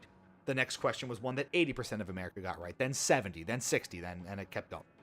So running through that whole process, one wrong and you're out. And I think 4 or 5 questions in, you got a pass where you could basically skip the question if you don't know it and forfeit a $1,000 share that everyone got just for showing up. So when you got a question wrong, you were eliminated, and your $1,000 would go into the prize pool that any eventual winner would get a piece of, depending on how many winners there are. So as people got eliminated or used their pass and gave up their money, it would fill up the prize pool to up to $100,000. So that was kind of the conceit of the show. So going in, there were 100 of us. Yeah, the forfeit is interesting. So yeah, using the pass too. You like I said, you skip the question, but you give up your $1,000. And I think about halfway through, you were given the choice to leave with your $1,000, and at that point, you were out of the game, and it didn't contribute to the prize pool. So you were kind of taking that money away from the other players as well, which is interesting. So we were all kind of grouped together in this really big, almost like airplane hangar kind of area, just a big warehouse where we were getting touched up with hair and makeup, and we were getting our contestant order and going over all the rules and all these kinds of things. We get on the set, and it is just a massive, massive set. It's a huge warehouse, like any kind of studio lot would be, like where you film sitcoms or make movies, like on the back lot. It was that. And it was just this massive, huge area where it was a kind of a 2-tiered stage where you can kind of see this behind the question. You can see there's like 2 different rows of people, and that extends the entire way around the area with 100 people seated, and then the host Patton Oswalt kind of in the center ringleading the whole thing. If you want to check it out, the episode's available now on Amazon Prime Video, as with all the episodes this season are going there. So you can see, I think mine is episode 7. It's called like Reverse Psychologying Myself. And I do pop up. I'm in all the background shots, and then you get a few that are like this, and then you get occasional close-ups where it is just yours truly. As the episode progresses, because I did get pretty far, there was a lot of interesting... What am I trying to say? There were more kind of cuts, I think, to me as it goes on, because I made it relatively far relative to the rest. Was Patton a good host? I'm not supposed to say anything bad about the show, technically. So I'm gonna leave it at that. Did you plug the channel? I did not plug the channel. So there were bits where, and if you watch the episode, there are bits where Patton will talk to individual contestants, especially as you get closer to the end. There's more of them because they stick around, and they get a little more screen time, where Terry says, lol, NDA. Still applicable. There were many NDAs involved with this. And they are airtight, where, if you step out of line, you are getting sued into the ground for all you're worth. So I want to be careful and not say anything, untoward about the experience. So we'll leave it at that. What else will I tell you about? So Maximus is here. Hello. I was on a game show. Yeah, thank you. It was sick as hell. It was really, really cool. So if you are just joining us, it's called the 1% Club. It airs Monday nights on Fox. So my episode was, on national TV. It was on Fox at 9 p.m. Eastern, I think. And I was just showing some pictures. That's yours truly. I screen capped from the episode. That is yours truly sitting in the studio, on set, mic'd up, the whole deal. And that's me actively answering a question as we go, which is very, very cool. This set was, like I said, absolutely massive. It was crazy playing the game in real time because it is so much stress and it is so intense when you're in that environment. It completely changes your perspective and your mindset and how you're thinking. Where you're incredibly focused, you're locked in. You're as locked in as you're going to get. Like I was clicking, I was firing, we were doing it. But it's also incredibly nerve-wracking where you can psych yourself out incredibly easily. The first question that was on my episode was, they showed you pictures of 3 glasses of water.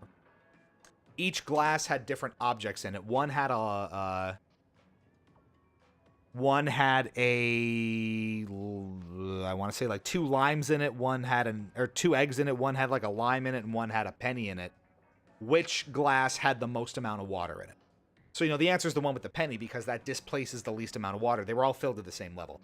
But my dumbass is reading it and thinking like, oh, which one displaces more, the eggs or the lime, when that's not relevant and that's not even what they're asking. So I only locked in the right answer with like 2 or 3 seconds left. You had 30 seconds to answer each question, I should say. So that you can psych yourself out really, really easily. And that was it's pretty intense. So you look at contestants on shows like Wheel of Fortune or Who Wants to Be a Millionaire, and they get really, really simple stuff wrong, and you think, oh my God, what idiots, what dumbasses, you know, what's wrong with them? How'd they get on this show? In that environment, it is completely different. Now, you know me. I say that I'm dumb a lot. I know that I'm not actually dumb. I'm a reasonably smart person. But even in those moments, I was struggling at times with basic sort of concepts and things. Like that, you know, water displacement question. So your thinking and your whole approach to it is just so different and can be so compromised because of the stress and the excitement and the intensity of the atmosphere. And I thought that was really, really interesting. And not something you can really fully understand until you're in that environment doing it yourself. But it's wild.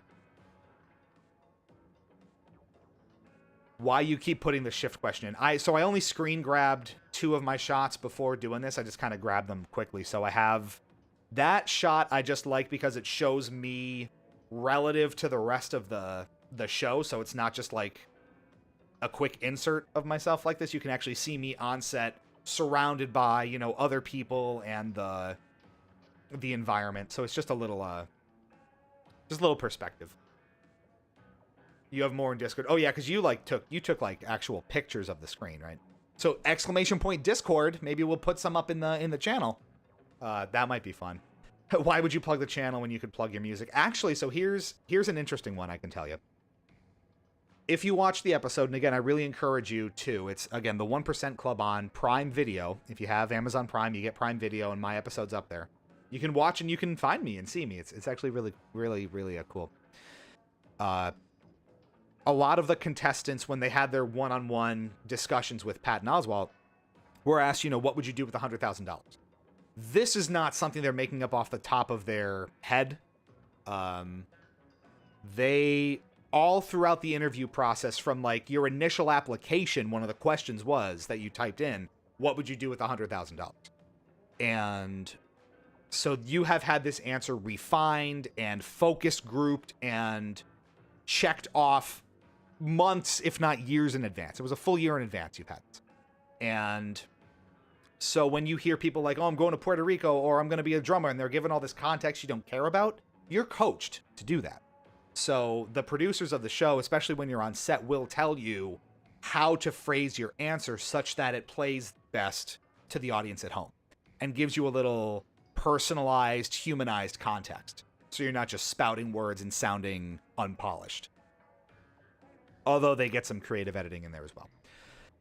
So my response, which actually got a lot of attention all the way through the process, and I was told was interesting, was I would use the $100,000 to kickstart creating my own fragrances. So my story was, and this is all true.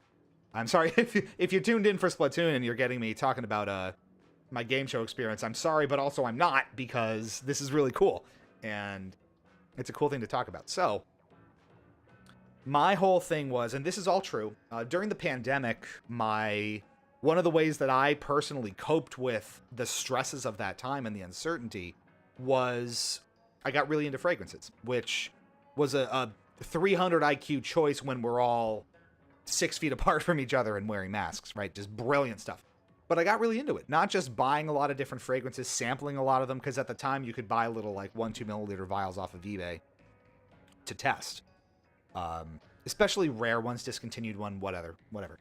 Peep the memes page when you get a chance. On the Discord page, there's... Oh no, there's your ad from Fort. That's really funny. That's gotta stay put. Yeah, so I'm still really into them, and I have a bunch. I probably have 20 fragrances at this point, off in the closet somewhere. I'll show them sometime or not. But I got really into it, and not just trying a bunch of them, but understanding kind of note breakdowns and the chemistry behind different different fragrances and what goes into a smell that you love. And it's fascinating from a scientific perspective. So I'd always thought it would be interesting to try my hand at making my own. But the problem is fragrance creation's really, really expensive. And if you're going to do it independently yourself, there's a lot of capital involved to even work with companies that do it, that will make fragrances for you based on a brief or based on an ingredient list, because you don't have the resources to do it yourself. It costs a lot of money, like 5 figures to make one. So my thought was, oh yeah, this would be my chance to make my own fragrances, because this is what I got into during the pandemic.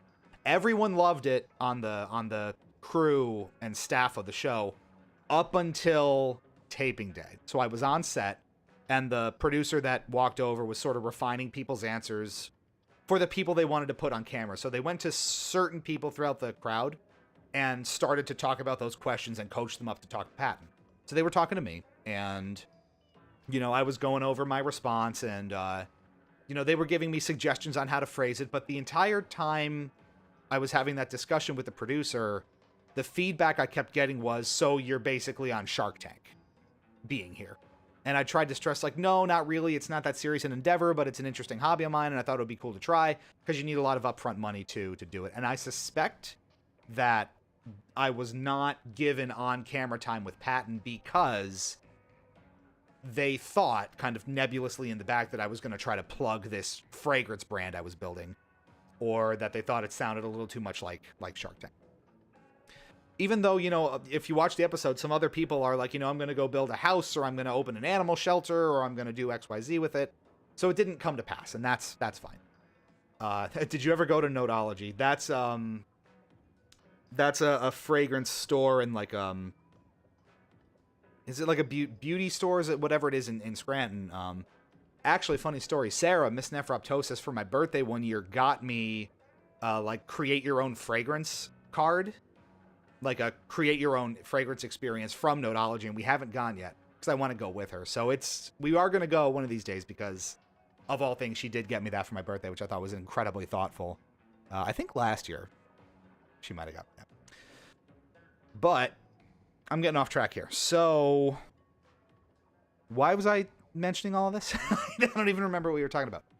That was my answer, and that's, you know, for one reason or another, I didn't end up getting FaceTime with Patton, but a lot of other people did. And you'll see that in the show, where they go over and they talk a certain way and everyone's kind of acting a certain way.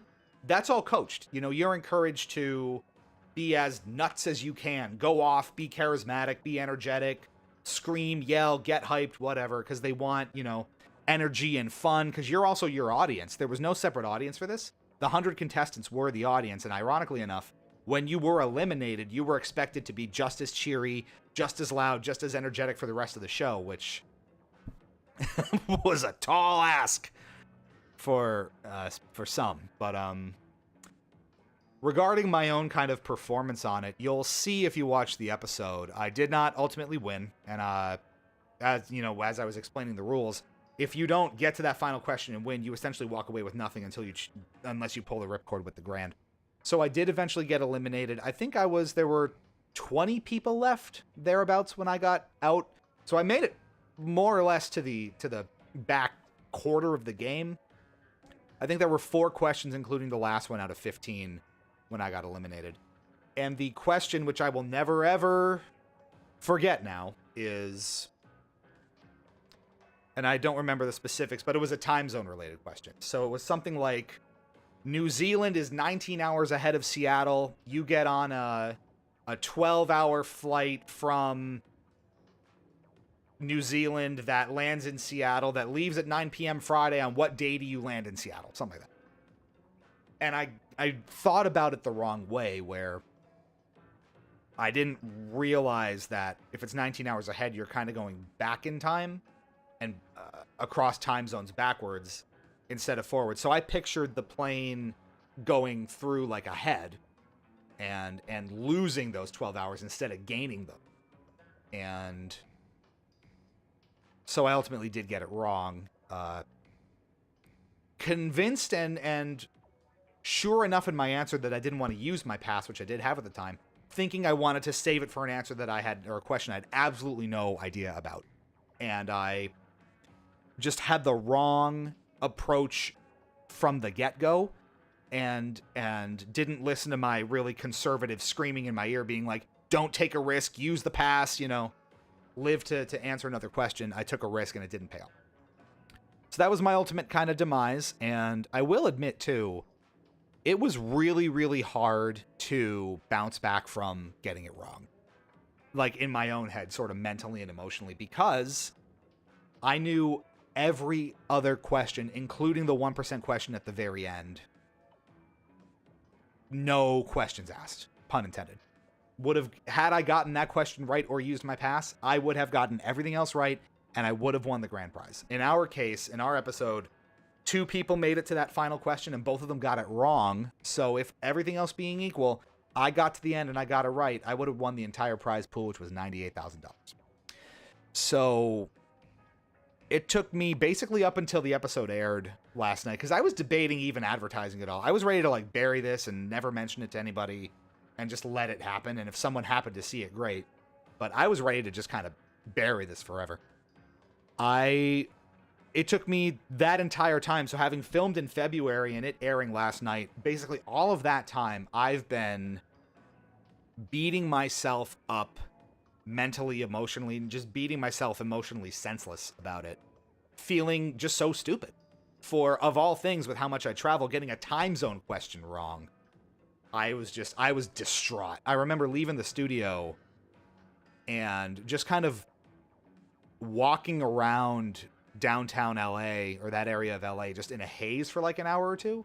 Just so disgusted with myself for getting it wrong and losing an incredible shot at a lot of money and a lot of FaceTime on TV, and having that be a really big moment. So it was really challenging. Go for Terry. Hi, Terry. I travel more and totally got it wrong. For Full Metal Lou, you made it so far. My parents watched No Legit, Life is Shit, and for a brief hour you made us happy. I really appreciate you saying that. And it's, even if it is that situation where it is understandable to get it wrong and it's really hard in the moment, I think I have a tendency to be very hard on myself when I make mistakes anyway. And that's been well documented throughout time. I slip up on things and I do not let it go easily. This was a really hard one to decouple. And like I said, it basically took until yesterday, and having a couple people like Full Metal reach out and sort of talk about the experience, and unprompted, even 1 or 2 other people that I was talking to, friends and like family friends, being like, I would have got that wrong too. Playing it kind of along with a couple other people, they got out on question 3 or question 4. So I don't know.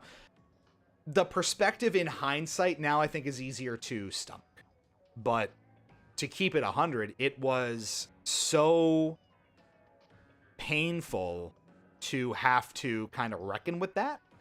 And I think I still carry it a little bit. But I think Fort's got it exactly right here. He said, you got to do something that most people dream of, even though you didn't win. It's still dope that you were on a show. It was super dope. And that's what I'm trying to remind myself throughout the whole process. It was an incredible experience to get to take part in that sort of insane kind of production, where it is, I mean, I wouldn't have gotten it wrong, but still, I know. To be a part of that environment, it's such a unique environment. That's the thing. It's a legitimate network television game show with all the trappings and all of the production value and all of the incredible sort of Hollywoodness of it. It's a really incredible time, and it was really, really something. So it was worth it.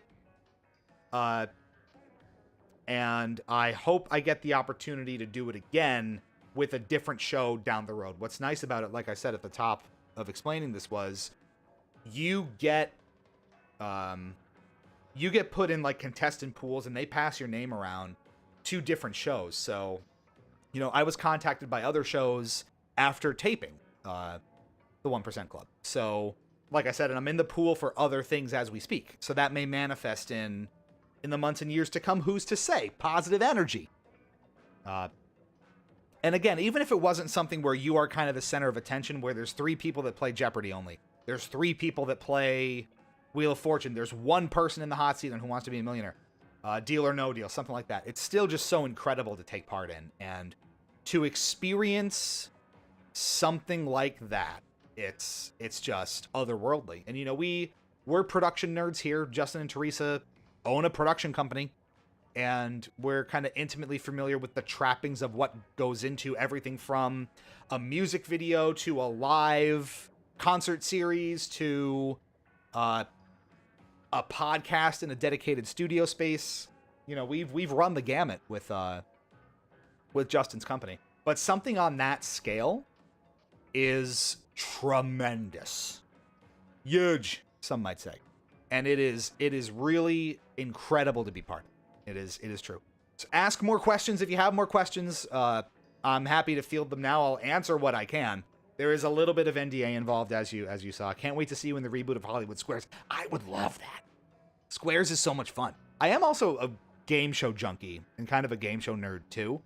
So I love taking part in it, just again to sort of experience how those shows come to life, because they're so much fun. They're so intense and fun to watch and fun to play at home. To be in the moment there was incredibly remarkable. Em and I watched Password the other night. Another great one. There's so many great, just like storied shows across time, right? It's insane. The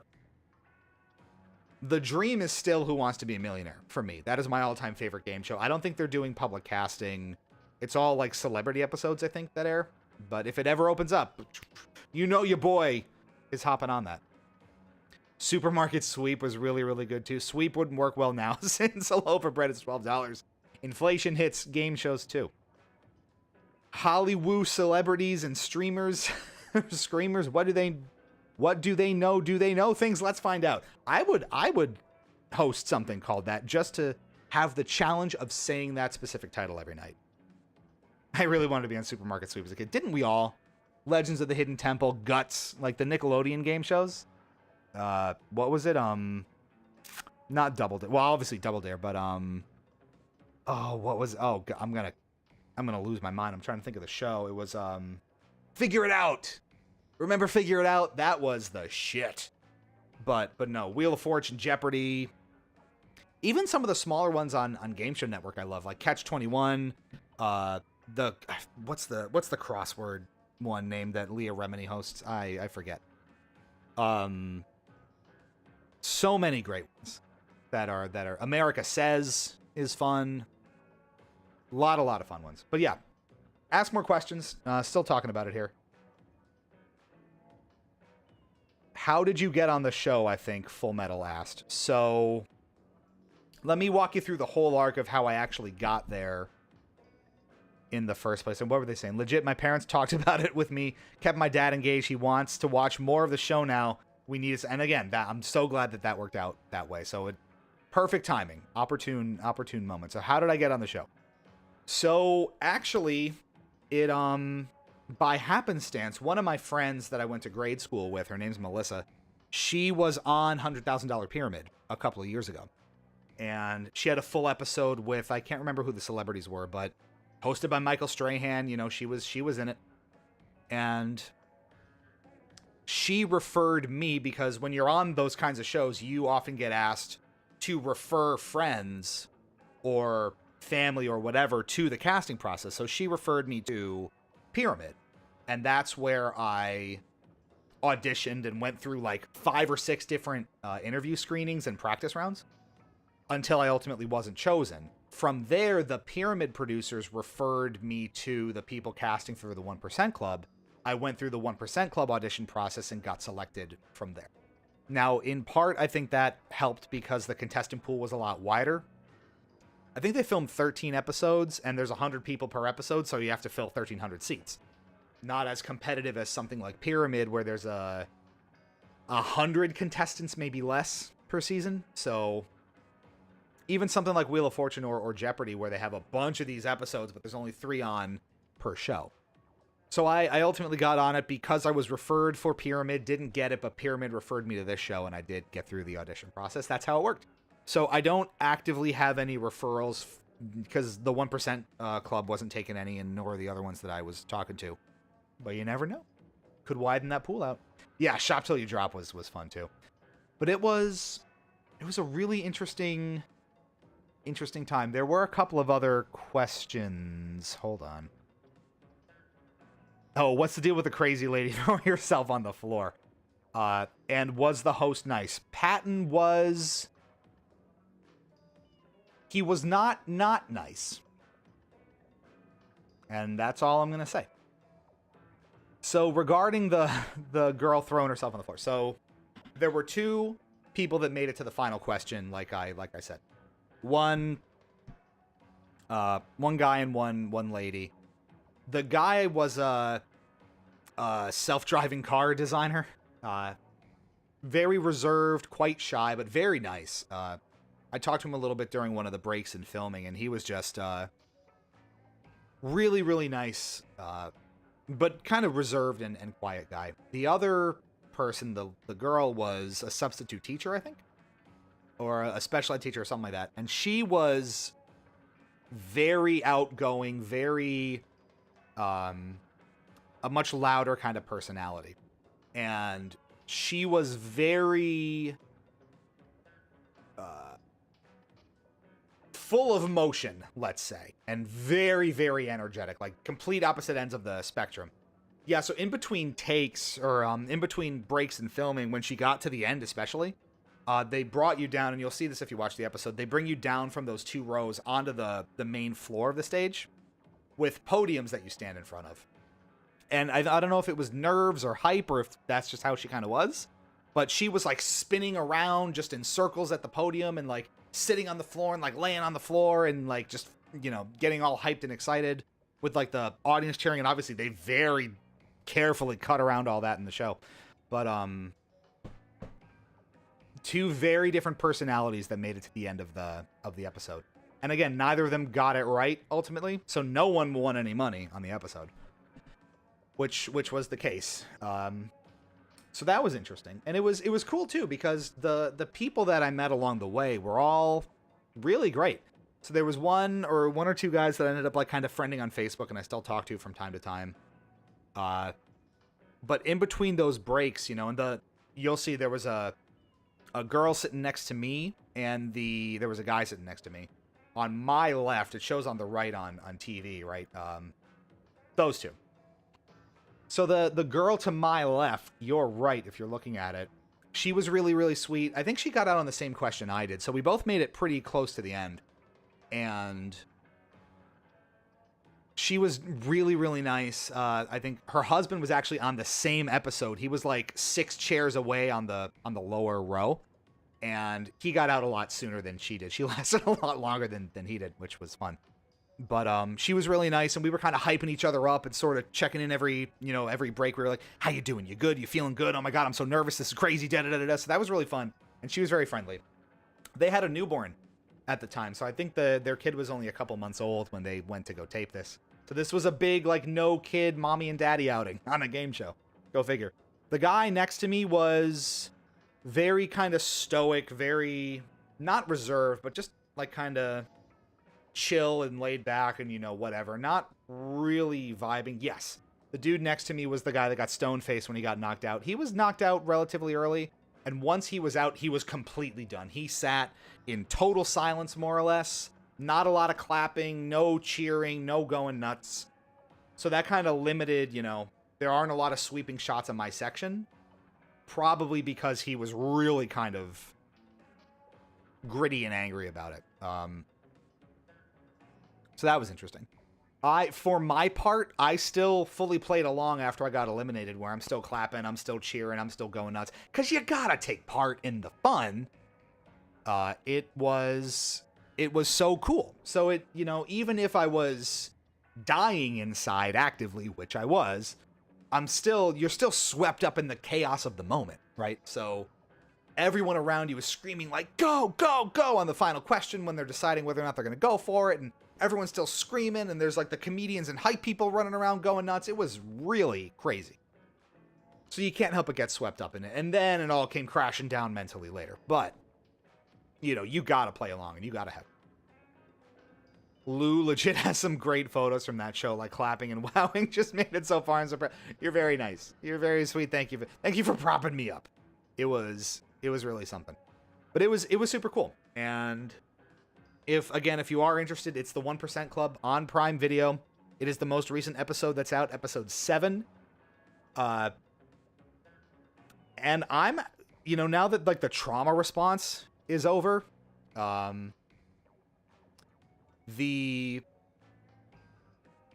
excited to go back and kind of watch the other episodes and kind of test myself and be like, oh, could I get this one? How far would I have gotten in this episode? You know, whatever.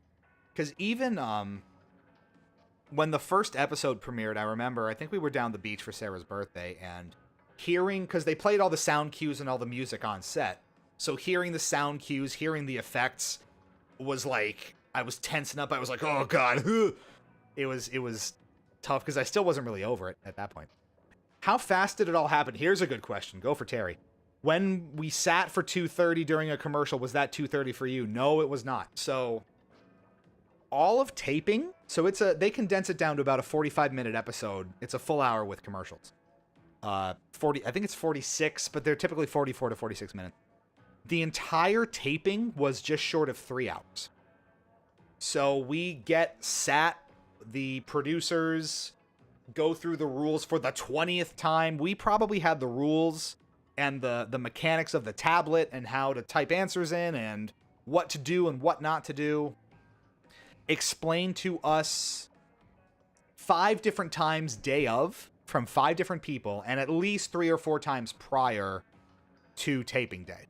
So for legal reasons, they have to be incredibly precise and incredibly kind of hit the hammer over your head with the mechanics, because if something's not very deliberately explained, if they're not airtight, it opens them up for legal action. If someone feels this question wasn't fair, or this, you know, my tablet didn't do XYZ, but, you know, now I'm going to say it and ruin the take or whatever. You know, there were very specific rules where, for example, you could not challenge a question or say that your tablet didn't work after the answer was revealed, because obviously that would be kind of cheating. But you also only had a very limited amount of time to address any technical issues, like if an answer didn't submit on your tablet, because if you were too far past the end of the 30 seconds that you had to answer, it's like you're getting extra time, and that can also be construed as cheating or giving other players an unfair result because you had more time to try to get it right. So there were a lot of really, really intricate legal technicalities that they have to account for. So that led to a ton of pre-game coaching and mid-game coaching where, you know, they're reminding people, what do you do when you have a question? How do you lock in an answer? How do you use your pass? And it was explained so thoroughly. Anyway. So no, the entire taping was close to 3 hours, and it was all very much edited and condensed down. So the conversations with Patton, you're seeing probably 30 to 50% of what they actually said. A lot of that is either Patton or the contestant doing a retake or saying what they said again, or going through giving a different answer or cutting out a specific word they weren't supposed to say, or, you know, because, for example, you can't mention any particular brand names. You can't mention, like, you can't say, oh, I'm going to stay at the Ritz-Carlton in Puerto Rico.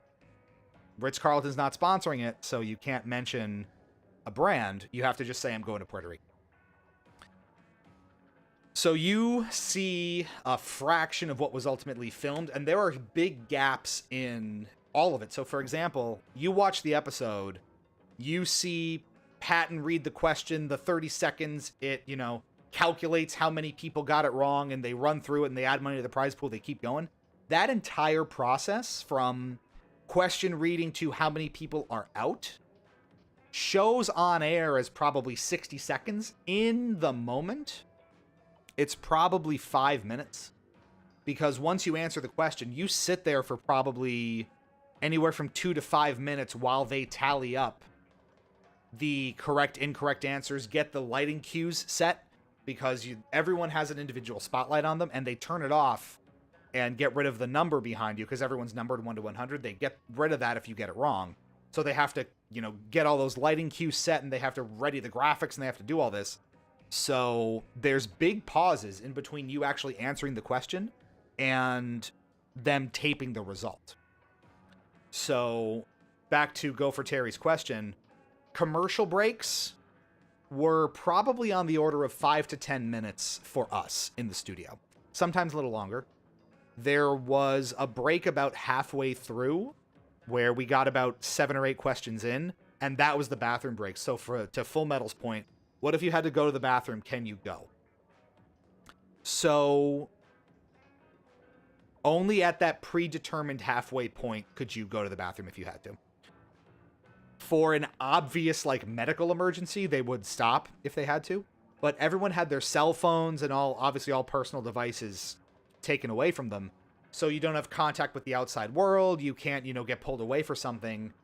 You had to sign a separate waiver or a separate agreement, I think, to have contact with the outside world during the show. So, for example, if, your wife's going into labor while you're taping, you have to provide them with a producer's contact information so they can go find you during taping and pull you out of the show.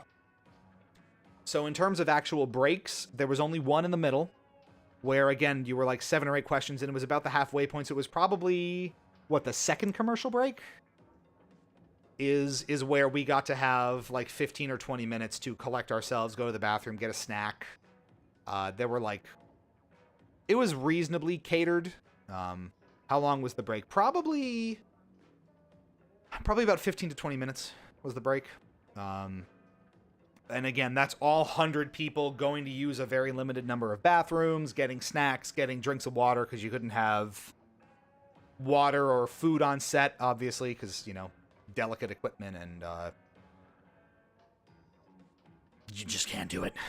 So that was, something you had to factor in. And it was cool, too, because you got to the halfway point, and a lot of the people who were still in it were sort of congregating together. I was talking to the girl that ultimately made it to the end a fair bit, and we're sort of trading, thoughts on oh, how are you, how'd you answer this question, or how'd you get here, and how long did it take you to get to the answer on question 6 or question 7 or whatever, and sort of tackling oh, I'm coming at this type of puzzle this way, or I'm taking this sort of logic, reading, pay attention to this Boolean operator, or I'm tackling this puzzle this way. Latency okay? What was the touchscreen? So it was a standard kind of budget Android tablet that had a custom app on it that obviously talked to their systems, where they could tally up the right responses, and they were all keyed to the individual player. So you had, my name was on my tablet, it showed my player number, and that's how it recorded my responses. So it went back into the, the custom app that they had built on the back end to tally up the responses. That then fed into what lighting cues they had to do, building up that number that shows in the center if you watch it, where it's 6 out, 21 out, 2 out, whatever. So it was perfectly functional. I didn't have any technical issues when I played. 1 or 2 people did have connection problems where their answer wouldn't submit, but it was all very basic looking. There were no fancy graphics on it. It was all just text and little, kind of stock Android UI boxes to select. So it wasn't anything super, super fancy, but very functional. It worked perfectly. And that was a really interesting piece of it too, where you get to see the actual technology that's powering the experience too. So, for example, on Who Wants to Be a Millionaire, the hot seat, you have a very different display in front of you on the monitor than what people see at home, because it has very basic graphics for your lifelines and the money tree and the question, and it's a very different sort of set of presentation elements just for you that the public doesn't see, so they don't spend time making it pretty. Same deal here. It was just a very, very basic looking custom application to work, and the public never sees it. Now, if you look on the show, you see that we're holding tablets, and I think you even, you see right here, and I'll make it bigger for you. You see me on a tablet. This is looking great live, but you see me on a tablet, right?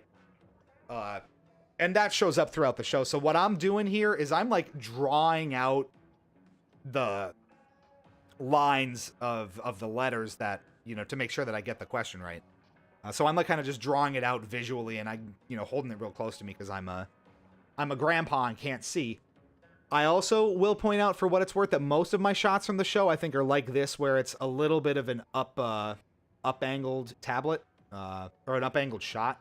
And you can very clearly see my receding hairline and bald spot and thinning in the middle, which, thanks, by the way.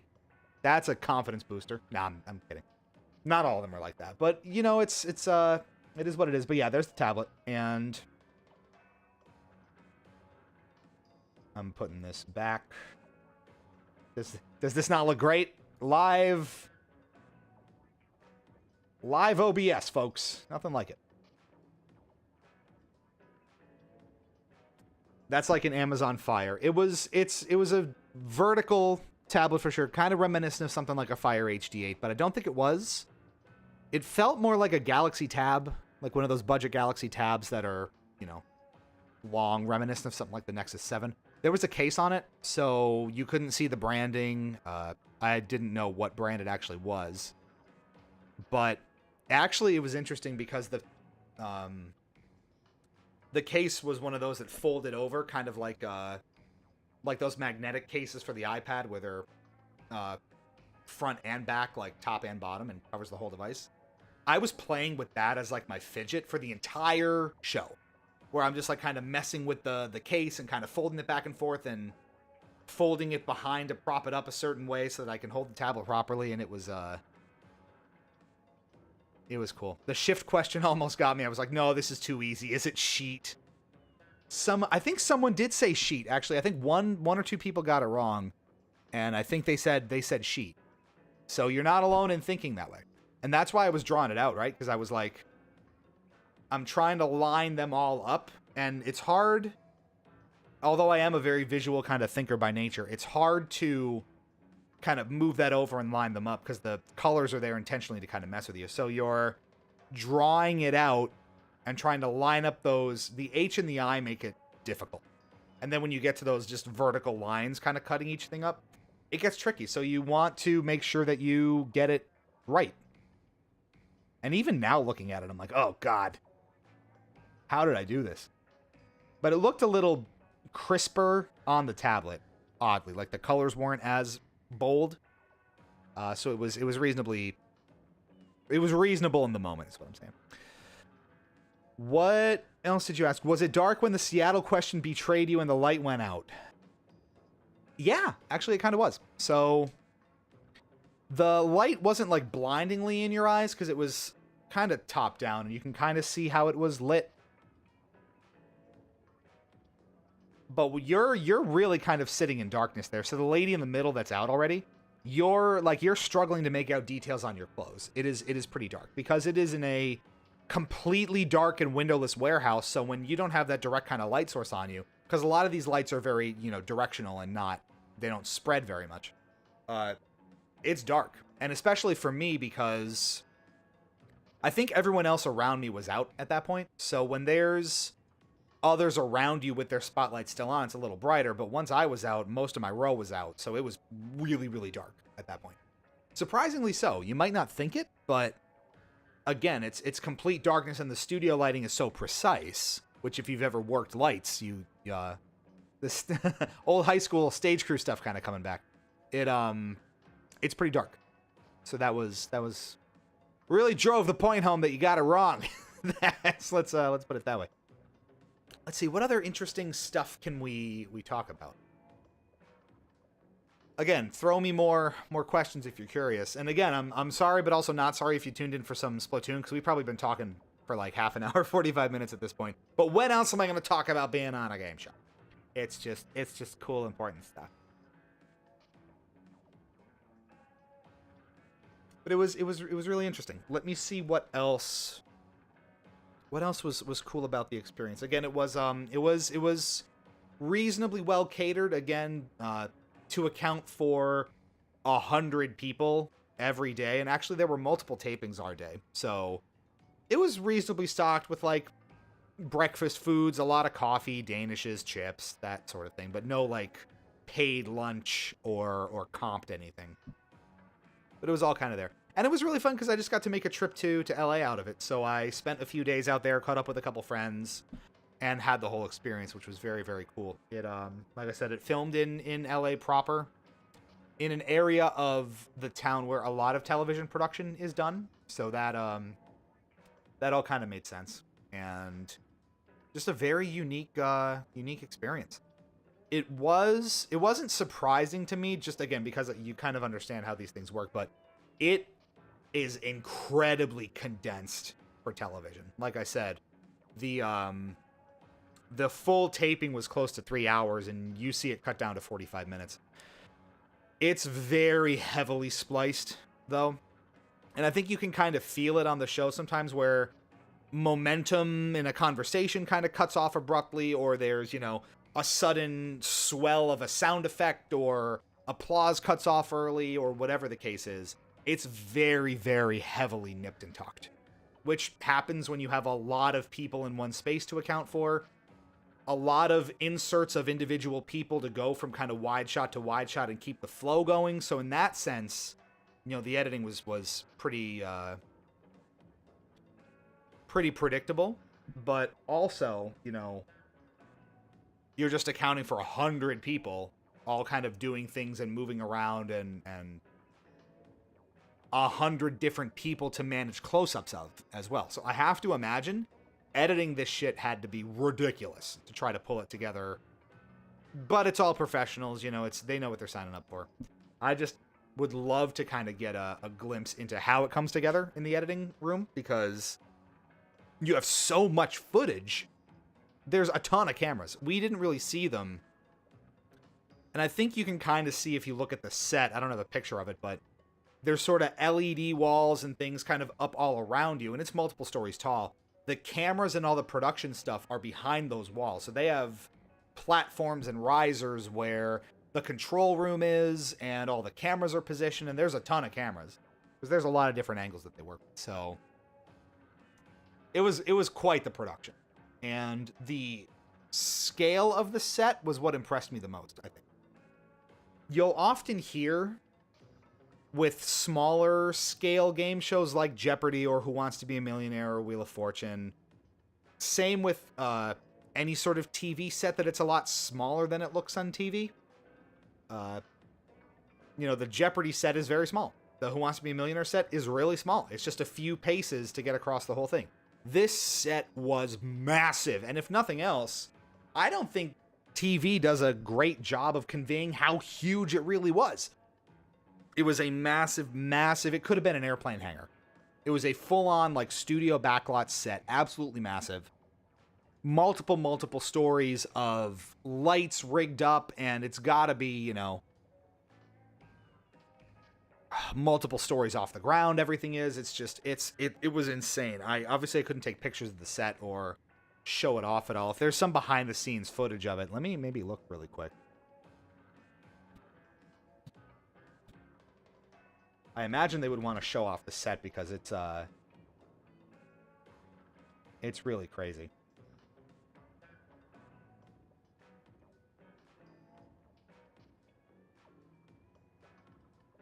Like, there's a lot of behind the scenes. There's like TikToks and a whole bunch of people kind of doing similar things and talking about it. I have to see if they actually published anything behind the scenes related for it, because it is a really cool set. And again, I encourage you to watch the episode. It's really cool. I'm gonna go watch the other ones I wasn't in, just to kind of experience it. But again, it's the 1% Club. New episodes air Monday nights, 9 p.m. Eastern on Fox, and that was just another cool part of the experience too. I was on Fox, however briefly, still on Fox nationwide. So that was really cool. Some number of hundreds of thousands or millions of people saw that exact angle and shot on my face. Doesn't register for them, total stranger, just as it would be if, you know, you were watching the 99 other people on my episode, but it's still really cool. Can I do that face? Hold on. What's that face?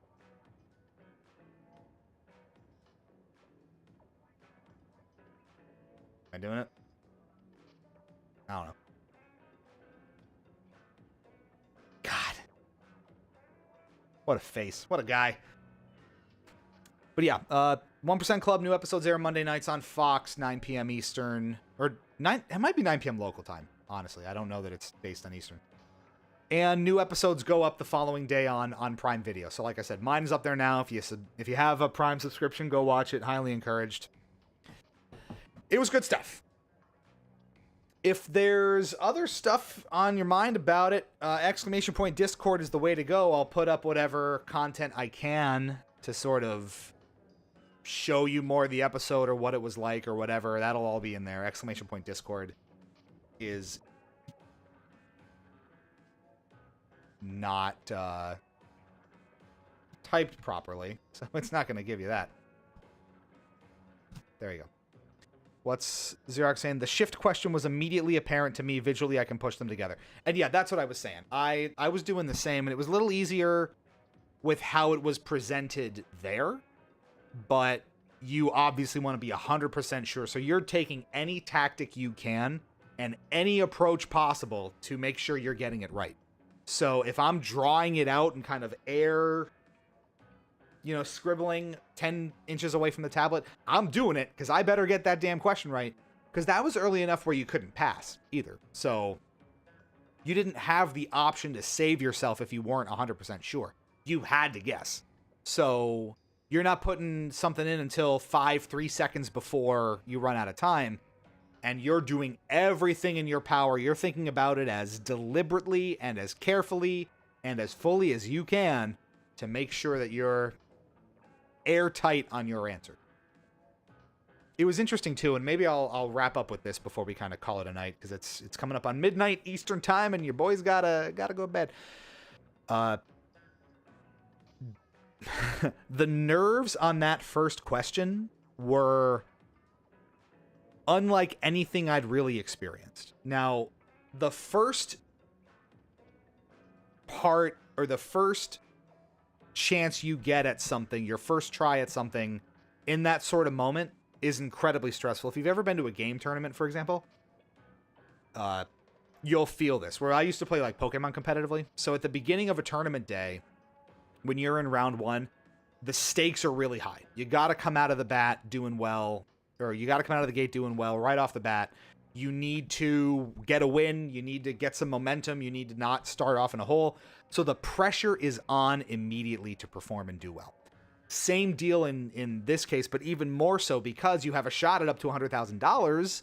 And if you get it wrong, you are completely eliminated. So it is all or nothing immediately. The stakes were really, really high. That, I think, contributed to me psyching myself out and thinking about the question incorrectly until the last couple of seconds, where you are under so much stress, you're under so much pressure, it really does almost change the way you think, and in some cases negatively influence the way you think. So that was really interesting, and the nerves in that moment of being so shaken and so unsure and being like, oh my God, is this actually the answer? I can't believe I thought about this wrong. Okay, I think we got it. Did I get it right? Oh my God. And then you're sitting there for a few minutes just wondering if you got it right or not. That amount of pressure and that level of uneasiness was really, really hard to come out the other side of. But once I got that initial question right and got through the next couple of questions and understood the sort of general difficulty level, because you don't know how hard they're really going to be. You don't know the level of question you're going after. Are these going to be like, am I solving trig equations? Or am I solving trig problems? Am I doing algebra 2 equations up here? What is the level of question that I'm at? So that, in a way, was almost a little bit deceptive, where I thought it was going to be a lot harder than it was, but then you settle in with the next couple of questions, and like, you know, I said, I think that was question 3. So after the first couple, you settle in, and you're like, yeah, okay, this is good. I know how to think about it now. I'm settled. I'm in the rhythm of the game. I'm in the groove. It's not a completely foreign environment anymore, because it's all foreign, too. You're on set. For most of us, we've never been in that sort of situation before, so it is an entirely new and foreign experience, on top of all the pressure, on top of only having 30 seconds to perform. That was nuts. But once you settle in and once you get a feel for it, it becomes a lot more manageable and honestly fun. It was really fun to face the challenge until I until I lost. Modes and maps have been updated. That's fine. But then it sort of became a little more fun and a little less imposing and challenging and stressful, and a little more, I wouldn't say relaxing is the right term, but it definitely got more comfortable as it went on. I remember distinctly feeling about halfway through kind of more empowered and enjoying myself and really embracing the challenge of, all right, now what are you going to hit me with? All right, I got this one. All right, we got it. Ooh, that was really clever. Ooh, I'm thinking about it this way. I know I got this right. And you start to build up a little more confidence in yourself. It was fun. It was a lot of fun. So maybe we'll, you know, we can get back to it. I'm sure there'll be more to talk about later on, especially as the rest of the episodes air. First card draw, yeah, I used to do Quiz Bowl and felt the pressure to get the buzzer fast early in each match. Exactly. So it's that competitive environment where you need to come out of the gate strong, especially early on. It's a very unique feeling. So it was an incredible experience. And just really, really grateful to have been able to do it, even if I didn't walk away with anything. Still did make it reasonably far, you know, 4 questions from the end. And there were only 20 people left, including myself, or 21, including myself, 20 other people. So that's not too bad, all things considered. I will continue to try not to beat myself up about it, and I think we're in a better space now than we were. But it was really cool. And that's your story, kids. So again, if you want to check it out, it is the 1% Club up on Amazon Prime Video, and new episodes of the show, if you like the format, air Monday nights at 9 on Fox. Good ratings mean it'll come back for... Good ratings mean... Good... If the ratings are good, it'll come back for season 2. So, if you enjoy it, support it in that way. I think it's a fun format. I think it's a really...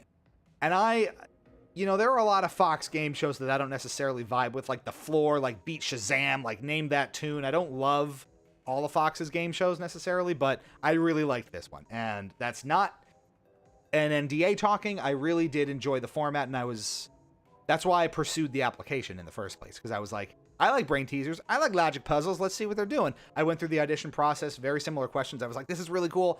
I think I can do this. So it was very attractive from my perspective, and it was fun.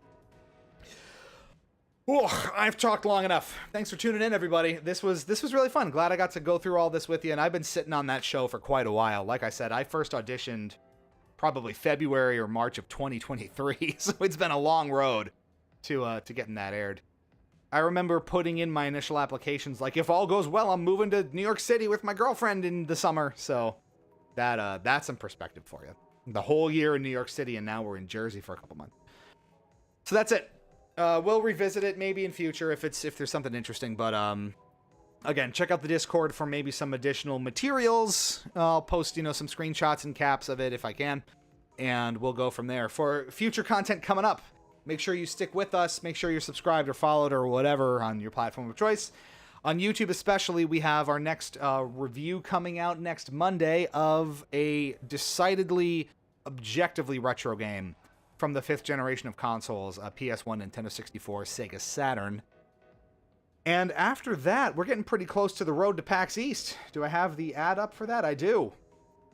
All throughout August, we're bringing you convention-centric streams, shorts, and videos related to stuff at PAX. Reviews of indie games and stuff we covered at PAX East. Jackbox nights, tournament games, or games we'll compete in tournaments in PAX. Practice for that, all sorts of fun stuff. Make sure you tune in all August long.